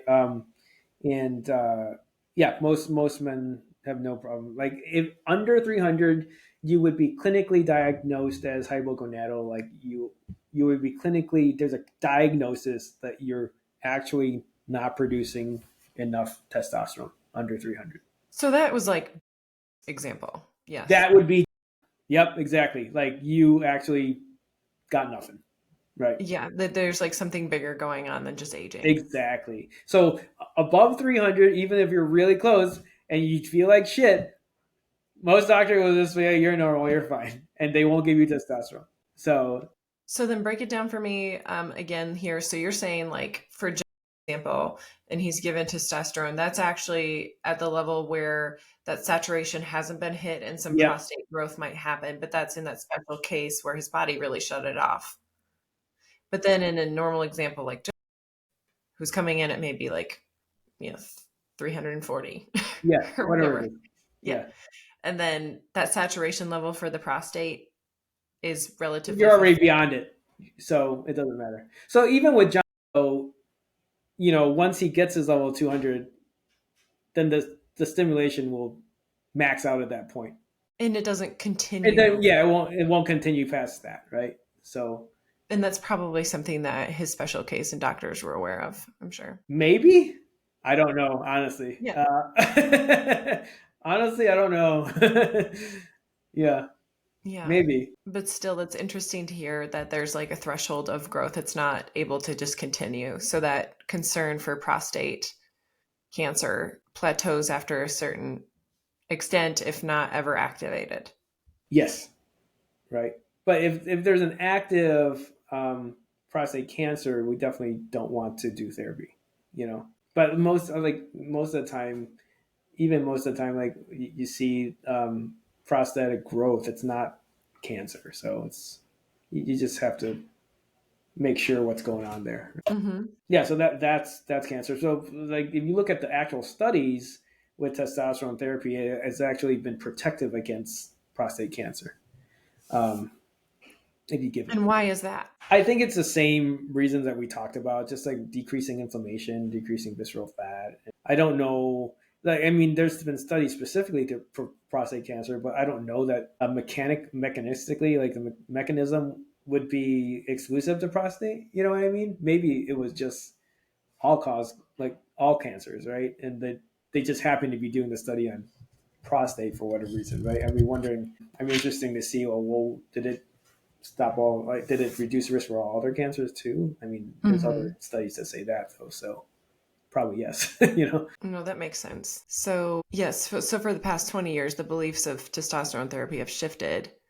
People are beginning to understand, but it's still that common knowledge isn't really out there. Public opinion is still really, I mean, there's still a negative connotation to the idea of testosterone, seen, thinking of bodybuilders, Yeah, athletes, things that are just like overcharged.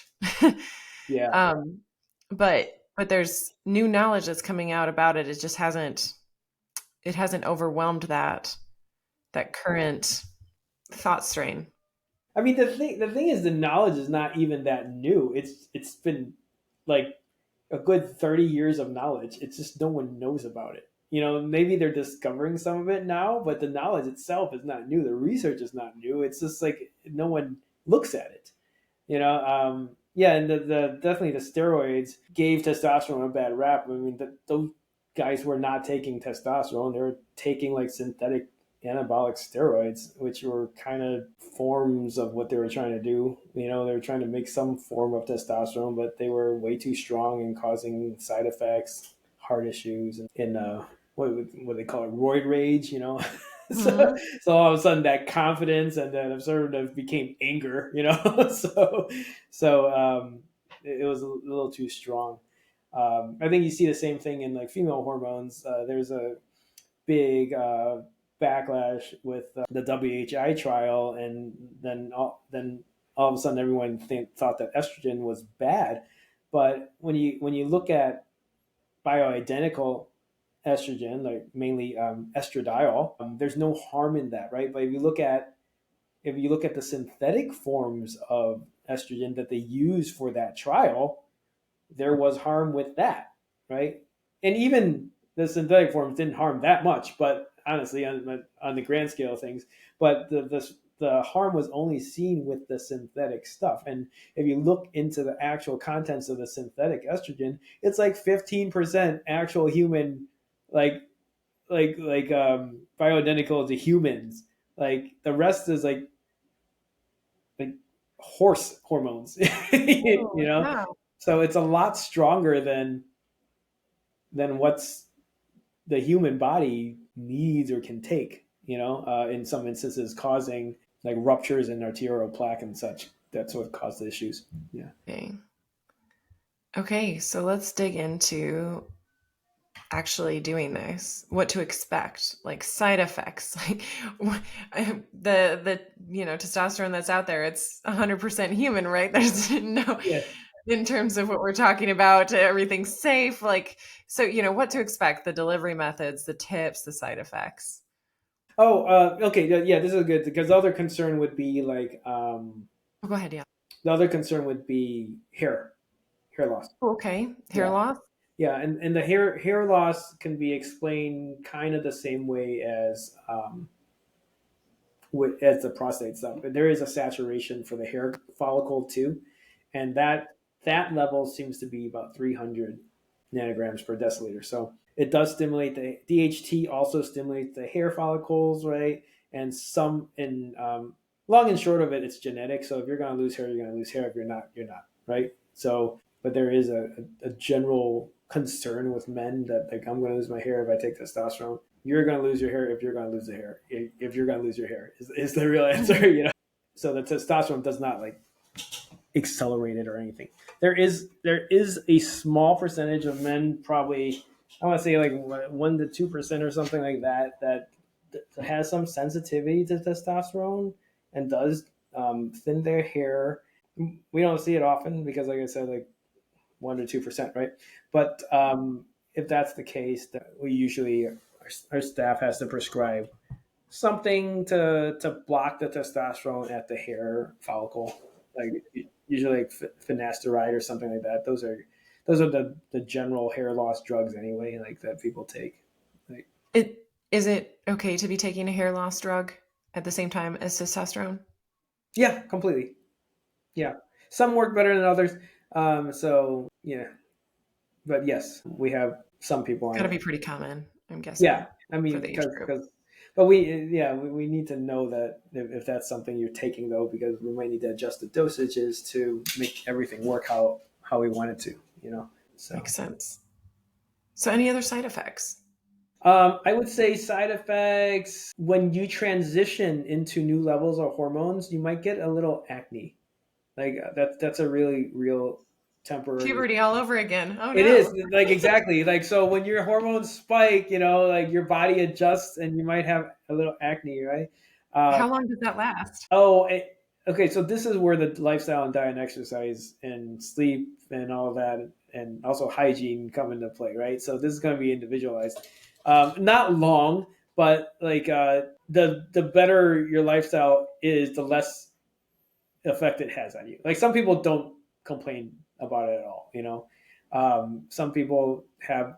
It's not like crazy. You're not like pizza face breakout like teenagers. Like you might get like a zit, right? Like okay, I got a couple of zits or whatever. Okay, fine, and then they resolve and you're done, right? So it's almost like a one like one time incident when you level up when we're in the process of getting you to your peak levels, right? So every time we up it, you might get a little incident, right?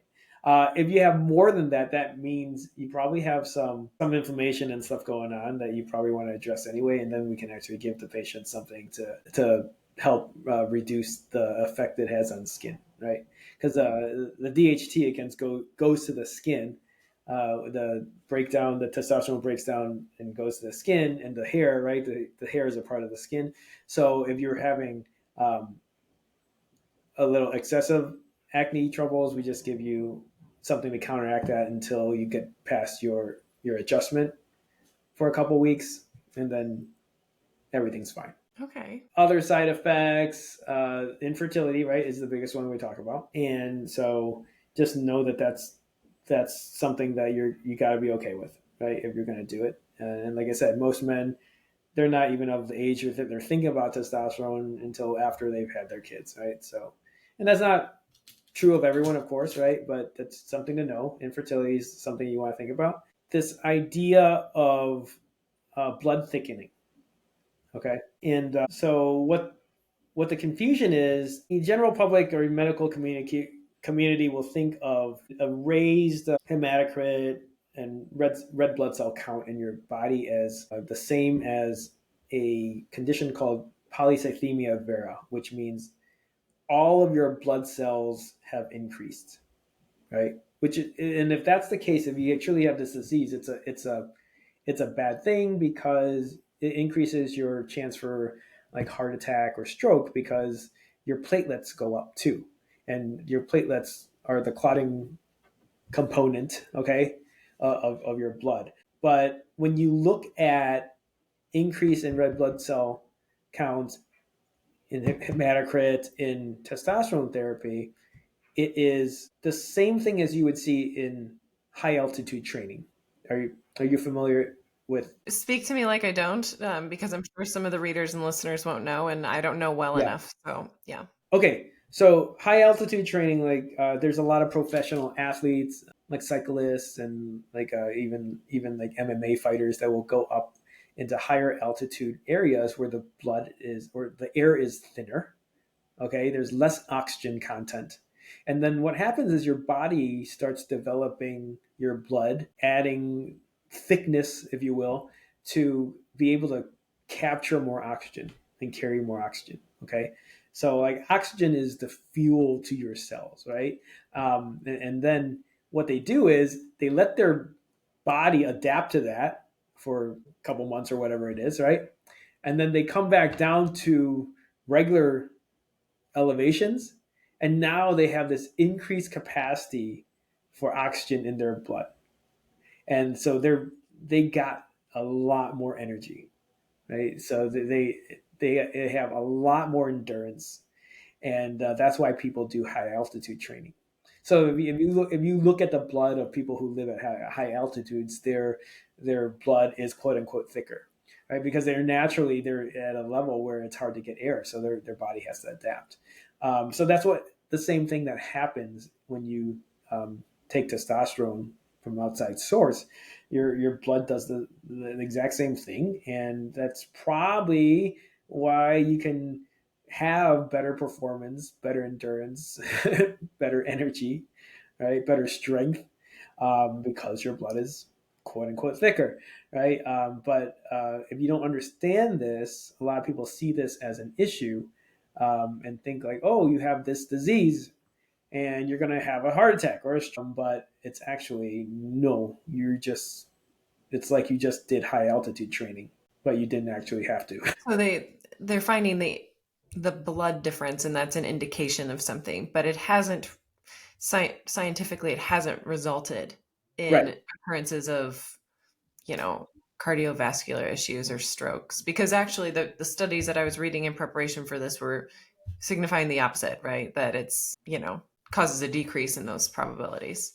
right, exactly. Because of those things we said, like reducing your fat, reducing your inflammation, right, Hmm. strengthening your tissues, all those good things. But it's not as much of a side effect as it is a misunderstanding of what happens, right? So it's actually a good effect, if you will, because people seek this effect Yes. by going to do high altitude training, right? But I mean, it's an effect because someone who's not educated in this might see it as an issue and thinks there's harm happening and you might need to treat it and all this. Well, I can understand the medical community is cautious and wanting to be, confirmed and things. But I'm curious to know, does the thickness of our blood change over our age? Like, are we naturally, do we have thicker blood when we're in our 20s, and then as we get older, does that change? Do you know if there's any?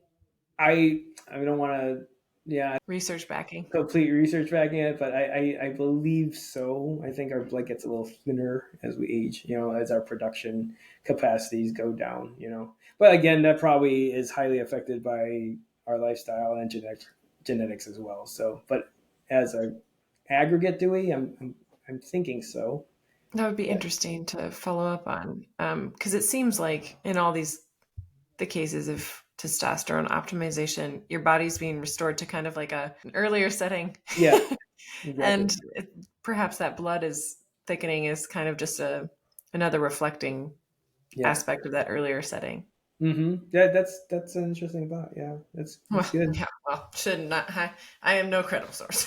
I mean, testosterone works for women too. I mean, so Yes, well, and you have it's more than just testosterone in terms of the hormone therapy that women go through yes, in a yeah, paralleled way, yeah. which could be another book. Yeah. That is more than another book. That is men have it easy. Honestly, men are so easy. Like when men come in for testosterone therapy and into the clinic, all the staff is like, yes, that's easy. Because as men, oh, men, like their results are so much faster. Their results are so much more obvious, and it's simpler to get them to where they need to be. Women have so many more levers and variables. Oh, it's just, I mean, it's more work. It's a lot more work to figure out what works for a woman. I Interesting. mean, but yeah. Back to side effects. Yes. The last one, there's probably two more. I'll say concern about testicular atrophy. Like when I told my Wait primary a care second. doc, The summary is you're concerned about your ball shrinking. Is that yes, what? ball Okay. shrinking, yes. Like, medical terms sometimes Oh, not yes, fully sorry, in there. yes, ball shrinking, yes. Uh, it's funny hearing you say that. Well, this is the topic we're in. Hey. I love it. I'm glad you did. Thank you for getting me back on track. But I told my last I got a new primary care doctor this year, and I told him I was on testosterone, and it was funny because he's like, your balls are gonna shrink. I'm like, that was like his response, I'm like, is that a scare tactic? And then he started like telling me like how it's bad for me and stuff, and I was like, well, I don't see any research that shows it's bad for me. And in fact, if you want, I can share what I've read then of course I had to reveal like what I do, and like I have a clinic and everything, and our medical team does this stuff right at the clinic that I own, right? And it was funny because he was trying to tell me how it's bad for me, and I was like, oh, okay, can you tell me why? And it's just kind of asking like, and can you send me some research on that, basically, and it's funny because I could see a moment where he realized he didn't know why he thought what he thought, you Boy. know? And it was just like, we can agree to disagree. And I'm like, okay, that's fine, And I never made anything more of it, than that. But that is definitely one thing I'll say. Maybe is another side effect is like you might run into resistance from your other Doctor. healthcare providers, right? And they won't understand because they don't have the education behind it, right? And no one pushes that toward them, and unless they sought the knowledge out themselves, they wouldn't know. Um, so yeah, that's the. But back to the testicular shrinking or the ball shrinking thing, I have not noticed that, and people do not typically say that. I mean, we tell everyone that is a noted thing that might happen, could happen because your testicles aren't producing testosterone anymore and aren't really that active, right? So they might shrink a little, but no one's really been concerned or actually has seen it happen. I mean, to be fair, on the flip side of it, it did happen. I don't think any client would be announcing it to us, broadcasting it. Hey, guess what? Right? but no one has really been concerned or even had paid attention to it. So, Is there and any what if they research or do? studies around that, or is that just not a factor that they've taken up yet? Is there research around it? You said. Yes. Is it like, I mean, have there been studies, or is it just not an aspect that they've found or, felt like they wanted to? Yeah, I mean, I don't know that there's research behind it. I think there's a little bit of research behind it because that's why it's out there. But I don't know how extensive research is because, like, what's the point? And I guess everything does come with some side effects. And if this is the main negative side effect with all the benefits, something that somebody can individually, weigh for themselves. Right. Like, do you actually care? I think most men would be concerned if their penis shrunk, but not if their testicles maybe Mhm. shrank a little bit. I know, like, no one has really noticed that. And if anything, your penis gets better, I'll say, because There you go. it is firmer, significantly firmer. It is, more engorged, which would maximize whatever you have there, right? So, so yeah, I mean, I won't say it enlarges it, right? But it maximizes what you have. How about that, right? Um, yeah, like, okay, I mean, hey, you there's guys and your talk about no, but this is part of the reality in the world that men have to deal with when they're aging and the things yes, that don't get talked about. yes, And that's kind of what you're trying to make sure you open into with this book, yeah.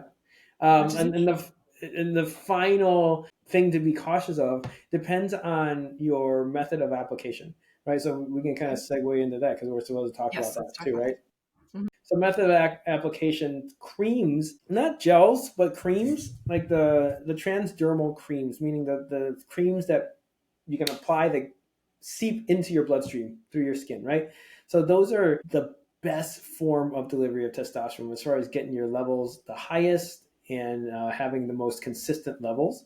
Okay, but the downside of the cream, which you can call a side effect or whatever, is like you could potentially spread it to someone else, right? If you have it somewhere on your body that you can rub it off on somewhere else, right? Because it seeps through the skin, right? As far as like, we don't have that much concern at our clinic because the ideal place to put the cream is actually on your balls, right? On your scrotum. So unless you're rubbing your balls on people regularly, um, that's probably not a fear, right? Like, so why we put it there? Because if you look at the enzymes that break testosterone down into its usable forms, the highest concentration is in your genital area, which kind of makes sense, right? But so put it on your balls, and it'll break down into its usable components in the best way. Okay, and then we typically, to be safe, we give it a 4 hour window before that area should be touched by anyone you don't want to have spread of testosterone to. Okay, but that's that form of delivery method. The creams would come with that caveat. And do you put that on daily then, or how often is a cream applied? Cream is usually put on depending on dose, right? But usually most men will do twice a day, once in the morning, once at night. Testosterone has about a 12-hour half life, okay, like that. So that's why if you put it on twice a day, about 12 hours apart, you have consistent 24-hour high levels of testosterone, right? So that way you avoid that trough I was talking about with the shots.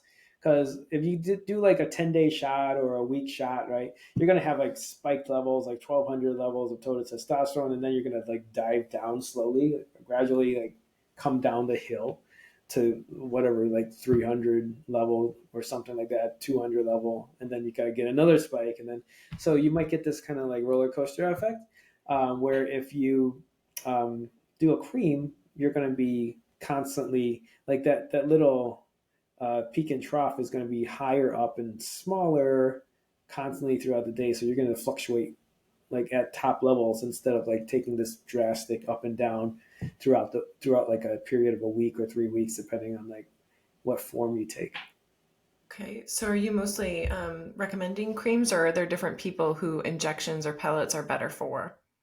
We like creams because it gives the best effect, Mm-hmm. most consistent effect, and highest blood levels of testosterone. But it's kind of up to patient and lifestyle, right? So if you think like if you have a new baby and you're afraid you're gonna pass it on to your baby, if your wife's pregnant or something, because you don't want testosterone to be, you don't want to give testosterone to a pregnant woman after, in the first trimester or so, because it can cause the baby to be like more masculine, like calls it. So if you're in that situation, we might give you a different form just to be completely safe, right? But it's really kind of user preference. The vast majority of people here in our clinic, at least, do creams, right? And we've definitely seen people go from like a pellet or injection to a cream, and then have seen their results like multiple fold better.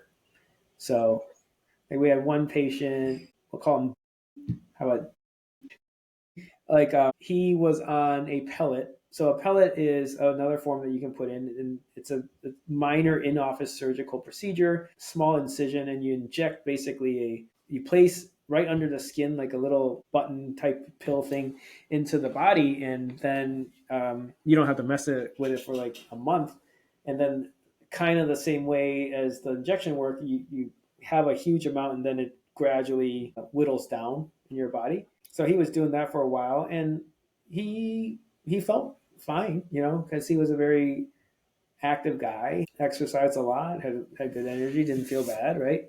But then after we looked at his levels and put him on creams, he gained like I think 12 pounds of muscle just like in a few in like Interesting. a month or something. So this kind of goes to show like, yeah, like you don't know how good it can be until you get optimal, and that's another reason why you want to find a good provider that knows what they're doing, because like there's a difference between like making you okay and making you like great,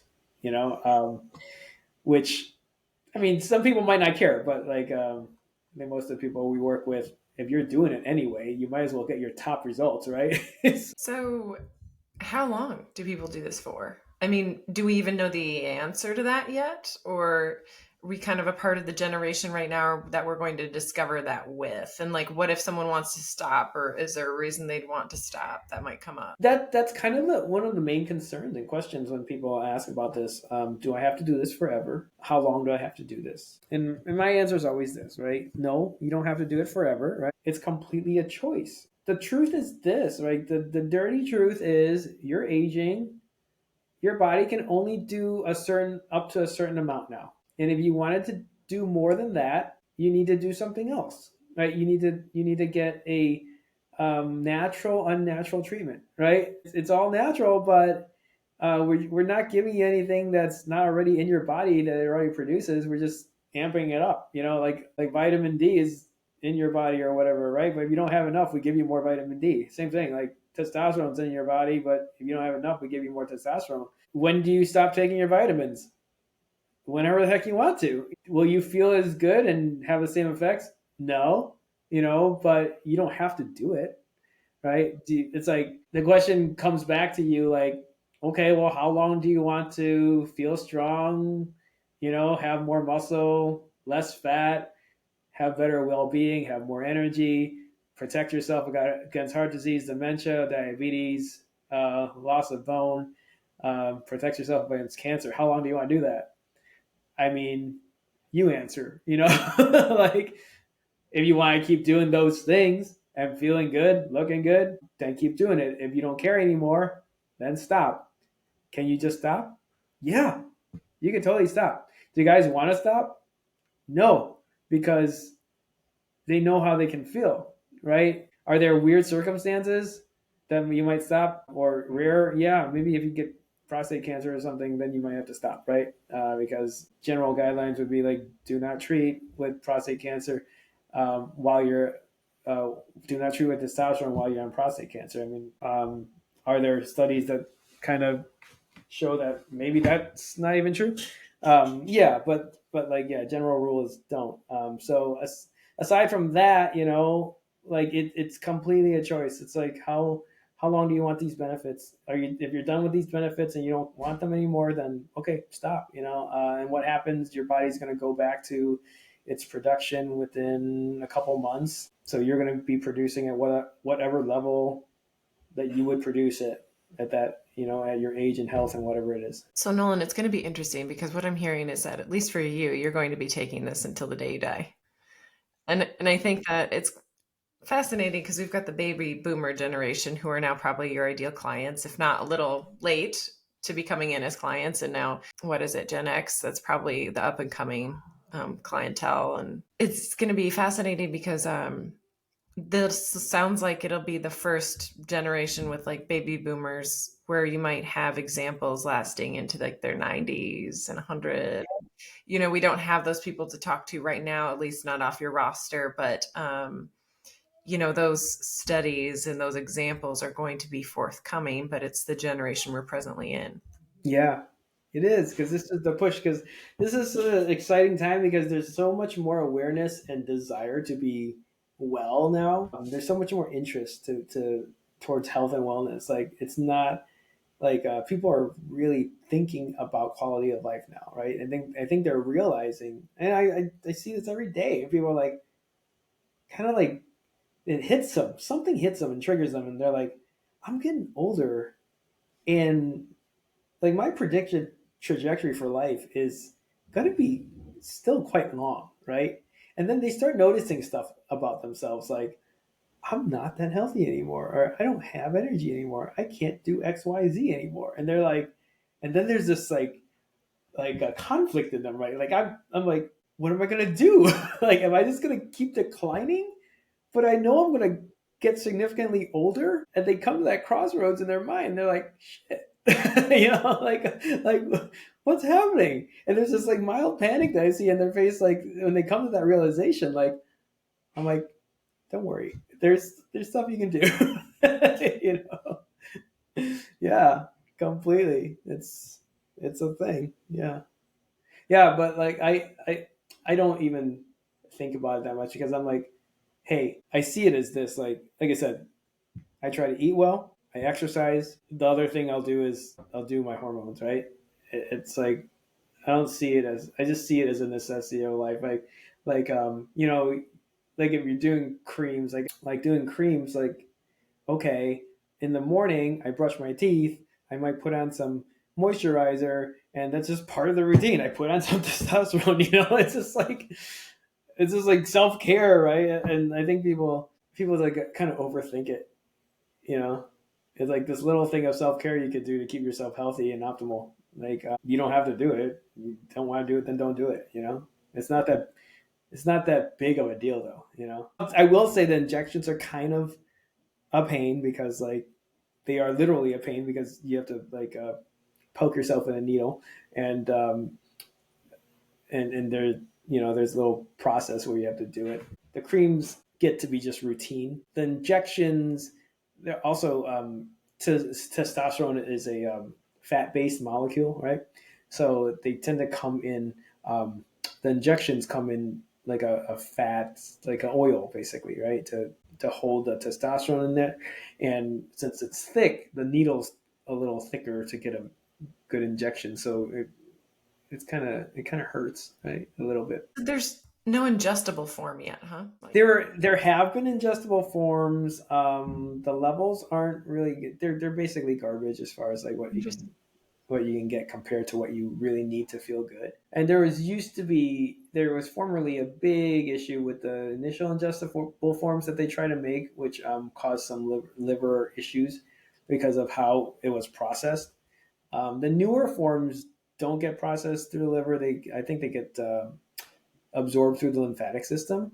So that takes care of the liver issue, but still, like I said, the levels that you actually want to feel good, those ingestible forms won't get you close to them. So kind of And how pointless. about providers? I'm looking for the right kind of provider. You were kind of giving us an indication of who not to look for.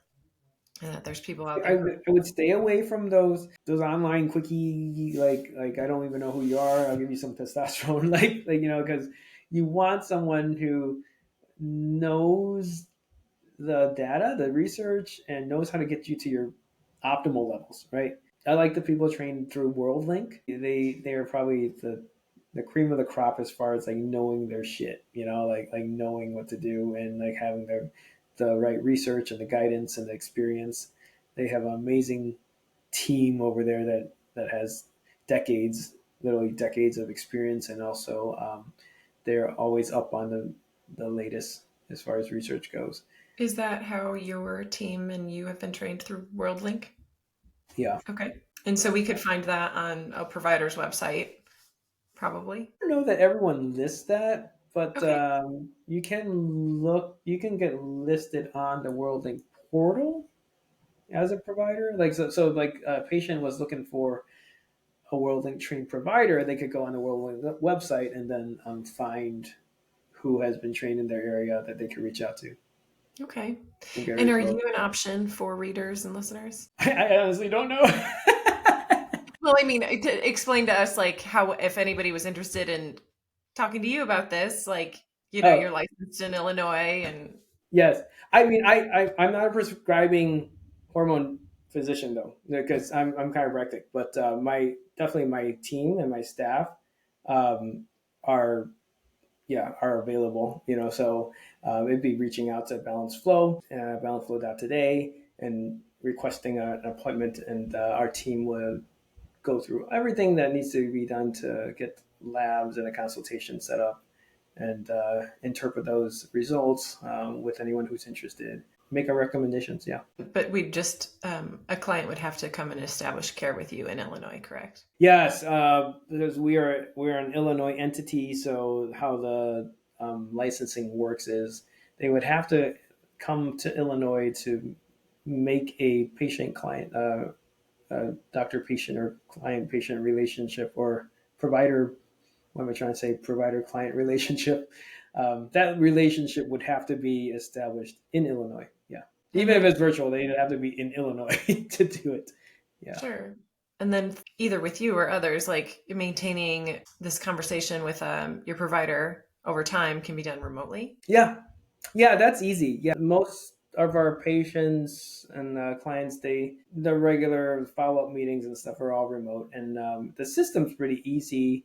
Like labs can be done anywhere in the nation, basically, if you're near some kind of civilization, right? And then medications and hormones can be sent directly to clients, distributed nationally. So once the initial meeting is done, everything can be remote. I mean, technically, even the initial meeting can be remote as long as for us it's an Illinois person or it's in Illinois.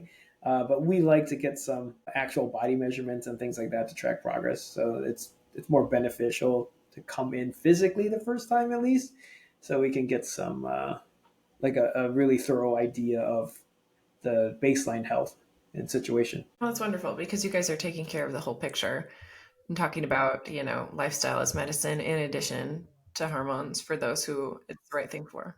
We try to sneak that in there, Yeah, and everyone wants to right? sneak it in. I mean, like you said, there's more to go on if you're doing that. Yeah, for sure. But like most people want the easy button, like hey, I can just do this and get most of the way there. Yeah, but you should do. You mean I can do this and be pretty much fine? Technically, yes. Yeah. you know. Well, even though that's there, it's interesting that it's not well known. You know. Yes. And in all honesty, I mean, if they did that and nothing else, they'd still be better off. And I'd rather have them do that than not Hmm. anything, right? But Hmm. but yeah, we're always gunning toward optimal, right? Like Of you should do course, all these things. right. And how about cost structure? Costs for us or generally in the industry. Both, probably. I mean, you probably know your own costs best, but what's the general as well? General, it's very broad. In all honesty, it's most places will take like a concierge medicine type model, and it'll be like maybe like an annual membership or something like that. And you see anywhere from like, let's say like 1,500 to like I've seen like 10,000. So Wow. it's like it's yeah. So wow, that's why I say it's like it's very broad, right? So you kind of have to shop and kind of like look at credentials and what you're getting for whatever you're doing, you know. Um, and then some are annual payments for that concierge model, or some are monthly payments, right? So depending how who you find, we do an annual model, and then we can either you can either do an annual payment with that's discounted for annual payment, or you could do a monthly payment, right? If you do a monthly payment, it's just what it is. If you do an annual, we discount it. So I would budget, like most places, if you do monthly, they're probably around 150, 200 bucks a month. I would say if you want to generalize. And then for us, you're probably at 100 to $150 per month in the medications themselves. Okay. And that's not including the package with like the client Right. There's support. management, and then there's medication. So I tell people, guesstimate about 300 bucks a month for a reasonable, like a reasonable good provider, in a service, right? So in the scheme of things, how much is that worth, to you? How much is that, the benefits that are described, worth to you, right? And unfortunately, it is a matter of having some discretionary income to do this. So we are in an area where we're in this, like, this point in the health and wellness industry, and just healthcare in general in this state or in this country, where if you want ultimate health, you have to pay for it, right? Insurance is, someone put this to me this way, like, insurance is not healthcare, insurance is sick care, right? We care for disease, we manage disease, and once you cross that line into health, like, okay, there's no more payments, there's no that's it, right? Like, if Well, you there's want, payments still, but you're just not getting yeah, any benefit for it. right, yeah, if you're looking to be healthy and optimal, you have to pay additional for that, Exactly. right? Brutal, actually. Yeah. If you're sick, we'll pay to get you back to baseline, right? It was Mhm. funny. There's this insurance, my current insurance, was offering. They emailed out this newsletter and said, "Hey, we have this program. We were trying to stay fit and lose weight and healthy." I'm like, "Oh wow, we're crossing into offering healthcare to be true healthcare, like staying healthy, right?" So I'm interested in this stuff. So I clicked it to see, I wanted to, like, sign myself up to see, like, what it would offer, right? It was basically a lifestyle program about, like, weight loss and staying fit and stuff like that. And I was like, okay, great. I want to see, like, what it offers versus, like, what we're offering, And, and it was funny. It had me take this big survey about my health history and everything. And then it rejected me. Why? It rejected me because it said I'm too healthy.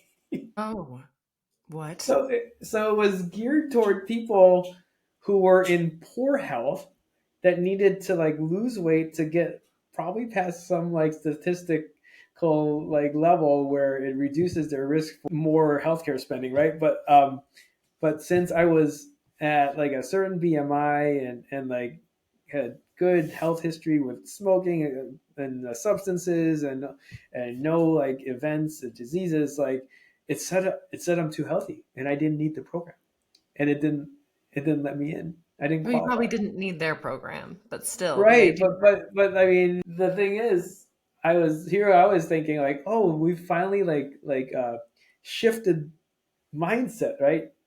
To, let's get people healthy. I mean, I guess it's closer in that direction, but it wasn't. It was still like, let's address this only if you have an issue, Mhm. right? My husband and I are very frustrated with that in general. We're healthy adults, and you're absolutely right. We're just paying out the nose to, avoid the potential horrific event and getting Yeah. no benefit for any of the things we want to do, because Yes. everything is your kind of stuff, like it's all like making our lives even better Right. and strengthening and therapies to promote things and, yeah. Yeah.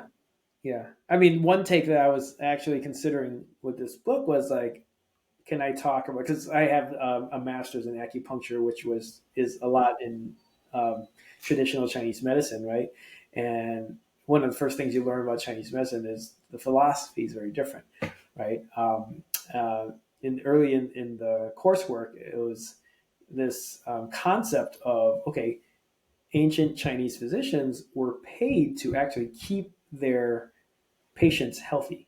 So they weren't, and they actually got stopped. They stopped getting paid when one of their patients got to a disease point. So, like, complete opposite like perspective and philosophy that we do here, right? Ours is reactive. Like, you get sick, this is when medicine starts, right? For them, it was like, you keep people, you do everything you need to do to keep people healthy, and when they get sick, you have failed, and you stop getting paid until you get them back healthy again. So, I mean, If it's a you want to complete. understand anything, check out the incentive structure and then you see where everything's headed. It's like, it's unfortunate, but like what you're highlighting is huge. Like the entire different orientation around health for societies. Yeah, but I mean, I don't blame anyone. Like I said, I feel like the history of medicine in the United States is just how it evolved. It's like we were putting out fires, and then we got really good at putting out these fires, and now it's like, oh, okay, we don't know how to do this other part. It's a bit of a leap in mindset. Yes. Uh-huh. Yeah, you have to change that whole frame. Like, okay, there's no more fires to put out. What are we doing? Like now we. But I mean, you stick with what you're good at, right? We're good at putting out fires. Let's just stick with that. So we're good at fixing problems. Let's keep fixing problems. And like I said, it's necessary, and I'm so grateful that that's there, right? Because if anything ever happens, that's there. But like the truth is, a lot of people not there, right? And now they're looking at, I want to be up here in health, right? Right. I'm not down here. I don't need this, right? I want to be here and get as far away from this as possible. I want to be up here, right? And extending and expanding that prime time of life to Yes. circle it back to this conversation, like reaching Decreasing into, decrepitude. well, yeah, like Yeah, what has yet to be, I mean, as far as we know, for our human lifespans and life cycles. for sure. So then, expecting results, is it, you've mentioned 3 months or so? Is that Yeah, I mentioned this. The first thing that hits you is like libido, sexual function. That's like 2 weeks. I mean, you just start feeling it, even 1 week. But we you kind of have to titrate people like gradually up to the levels, right? So you don't hit them with the max level just to start. But that's what most men will feel first, and then energy, okay, and then we'll follow that, and then of course muscle will start following that. But because those things, you're probably like a month out for muscle, because muscle takes time to build, right? So you're not going to notice it until a few weeks out, right? But and then like the longer term effects, of course, are longer term, right? Like fat body composition changing. If you do nothing else, like if you don't change diet and exercise, your body composition won't change much for probably like a year, like you're 12 months out, okay? But for the people who get on that train completely and exercise and eat well, I mean, within like 3 months, they're like night and day, sounds like compounding effects then, huh? completely. That's why I'm saying like 80-20, right? You can get 80% of the effects over time by just doing hormones. But if you do everything, you're going to like rocket up to a completely different, like literally completely different person, like how you look, how you feel, function. And like a lot of these facial changes and stuff, like you're restoring like muscle tone in your face, your skin gets healthier, or and not as creepy, if you will, right? So because your oil glands and stuff go back to being healthier and younger, acting, and that's part of the acne thing, right? It's just a sign that those glands are functioning better. but everyone's color gets better, so all those anabolic processes that we're talking about, those building processes take a little time, right? But the sexual function comes back quickly, the muscle comes back pretty quickly, and then the sense of well-being and the energy comes back pretty quickly. So within like 3 months or so, those things start showing up. And then like the longer term disease reducing risk of disease, and getting a more long-term body change as far as like losing body fat and stuff like that comes within like a year. And That's like you said, highly variable depending on how your lifestyle is. good to know how those effects kind of stagger out and what to expect when. So as we wrap up this journey and this book and this conversation, I know we intended to leave people imagining what life could be like. Yes. I mean, this is a personal journey, honestly. And one of the things I always said, like, this is one of those things that guys sit around and can talk like around the table with their buddies. But it was like, man, what if you knew everything you knew now in your 40s, but you had the body you had in your 20s? Like, what would you do? And then, like, the typical stupid guy answers are like, oh, you like, you talk about chicks, right? Or whatever. Like, oh my goodness. Like, but whatever your answer to that question is, it's possible, right? You can have the wisdom experience of age in your mid 40s, and also the function and form of your much earlier self. Let's say in your mid 20s, right? Or even early 30s, right? So, like, this is you can have your cake and eat it too. This is the answer, and it's amazing for the people who are kind of in the know and realize that it's possible. So imagine yourself feeling and looking like you did, as far as like body composition, right? I mean, your face is aged, but even in age, it looks better, And then knowing what to do with that, knowing how to best utilize that. Yeah, and that's what we have available, to us. And we only knew about it, and that's kind of the purpose of this book, to kind of be like, hey, psst, did you know you could have this? And if you're looking, if you're down, and you're wondering like what's going to happen to you, if you're looking for answers, like, here it is, you know. So Sometimes things can be that great. sometimes things can be that great. You're right.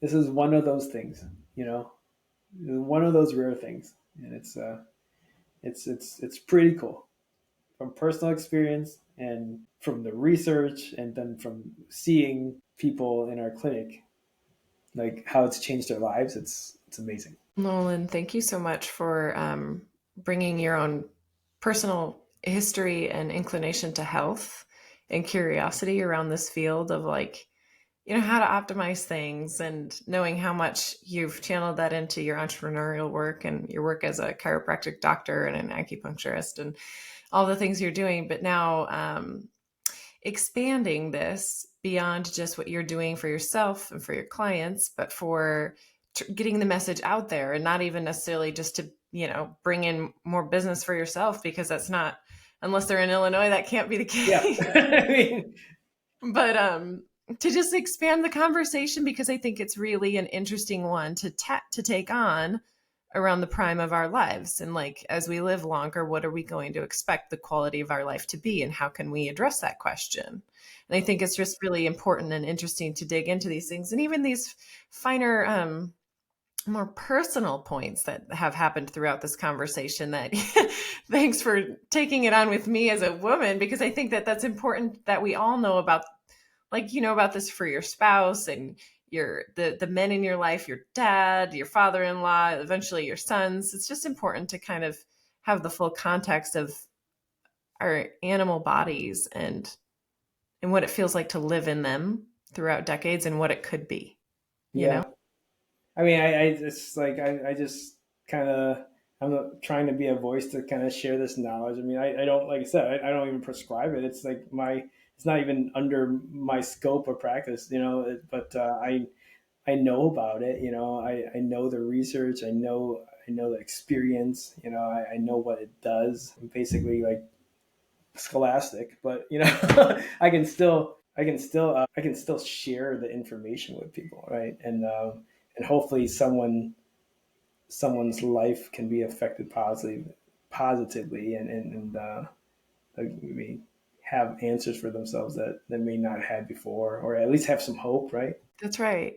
Is the hope and the idea for what the future could look like. That's what testosterone optimization is doing for men, and that's kind of that's the message you want to share. This needs to be out there. This potential option for your future needs to Mm-hmm. be known. Yeah. Wonderful. Well, thank you for all you're doing to make this message known more widely. And we're looking forward to getting this book in our hands and being able to share it with the men I know for sure. Yeah. You might have to catch up with them. I'm telling you. Well, and then we'll talk next when you want to do this book for, on the creative cocktail that it has to be for female hormones and how that's a little more difficult, but That's that a would good be way to describe it. Yeah. But yes, yes. wonderful. Well, thanks for being here with us today, Nolan, and we'll look forward to getting to read the story along with listen to it, and this will be shared. And yeah, just thank you for opening us to this conversation. Total pleasure. Total pleasure. Thank you so much.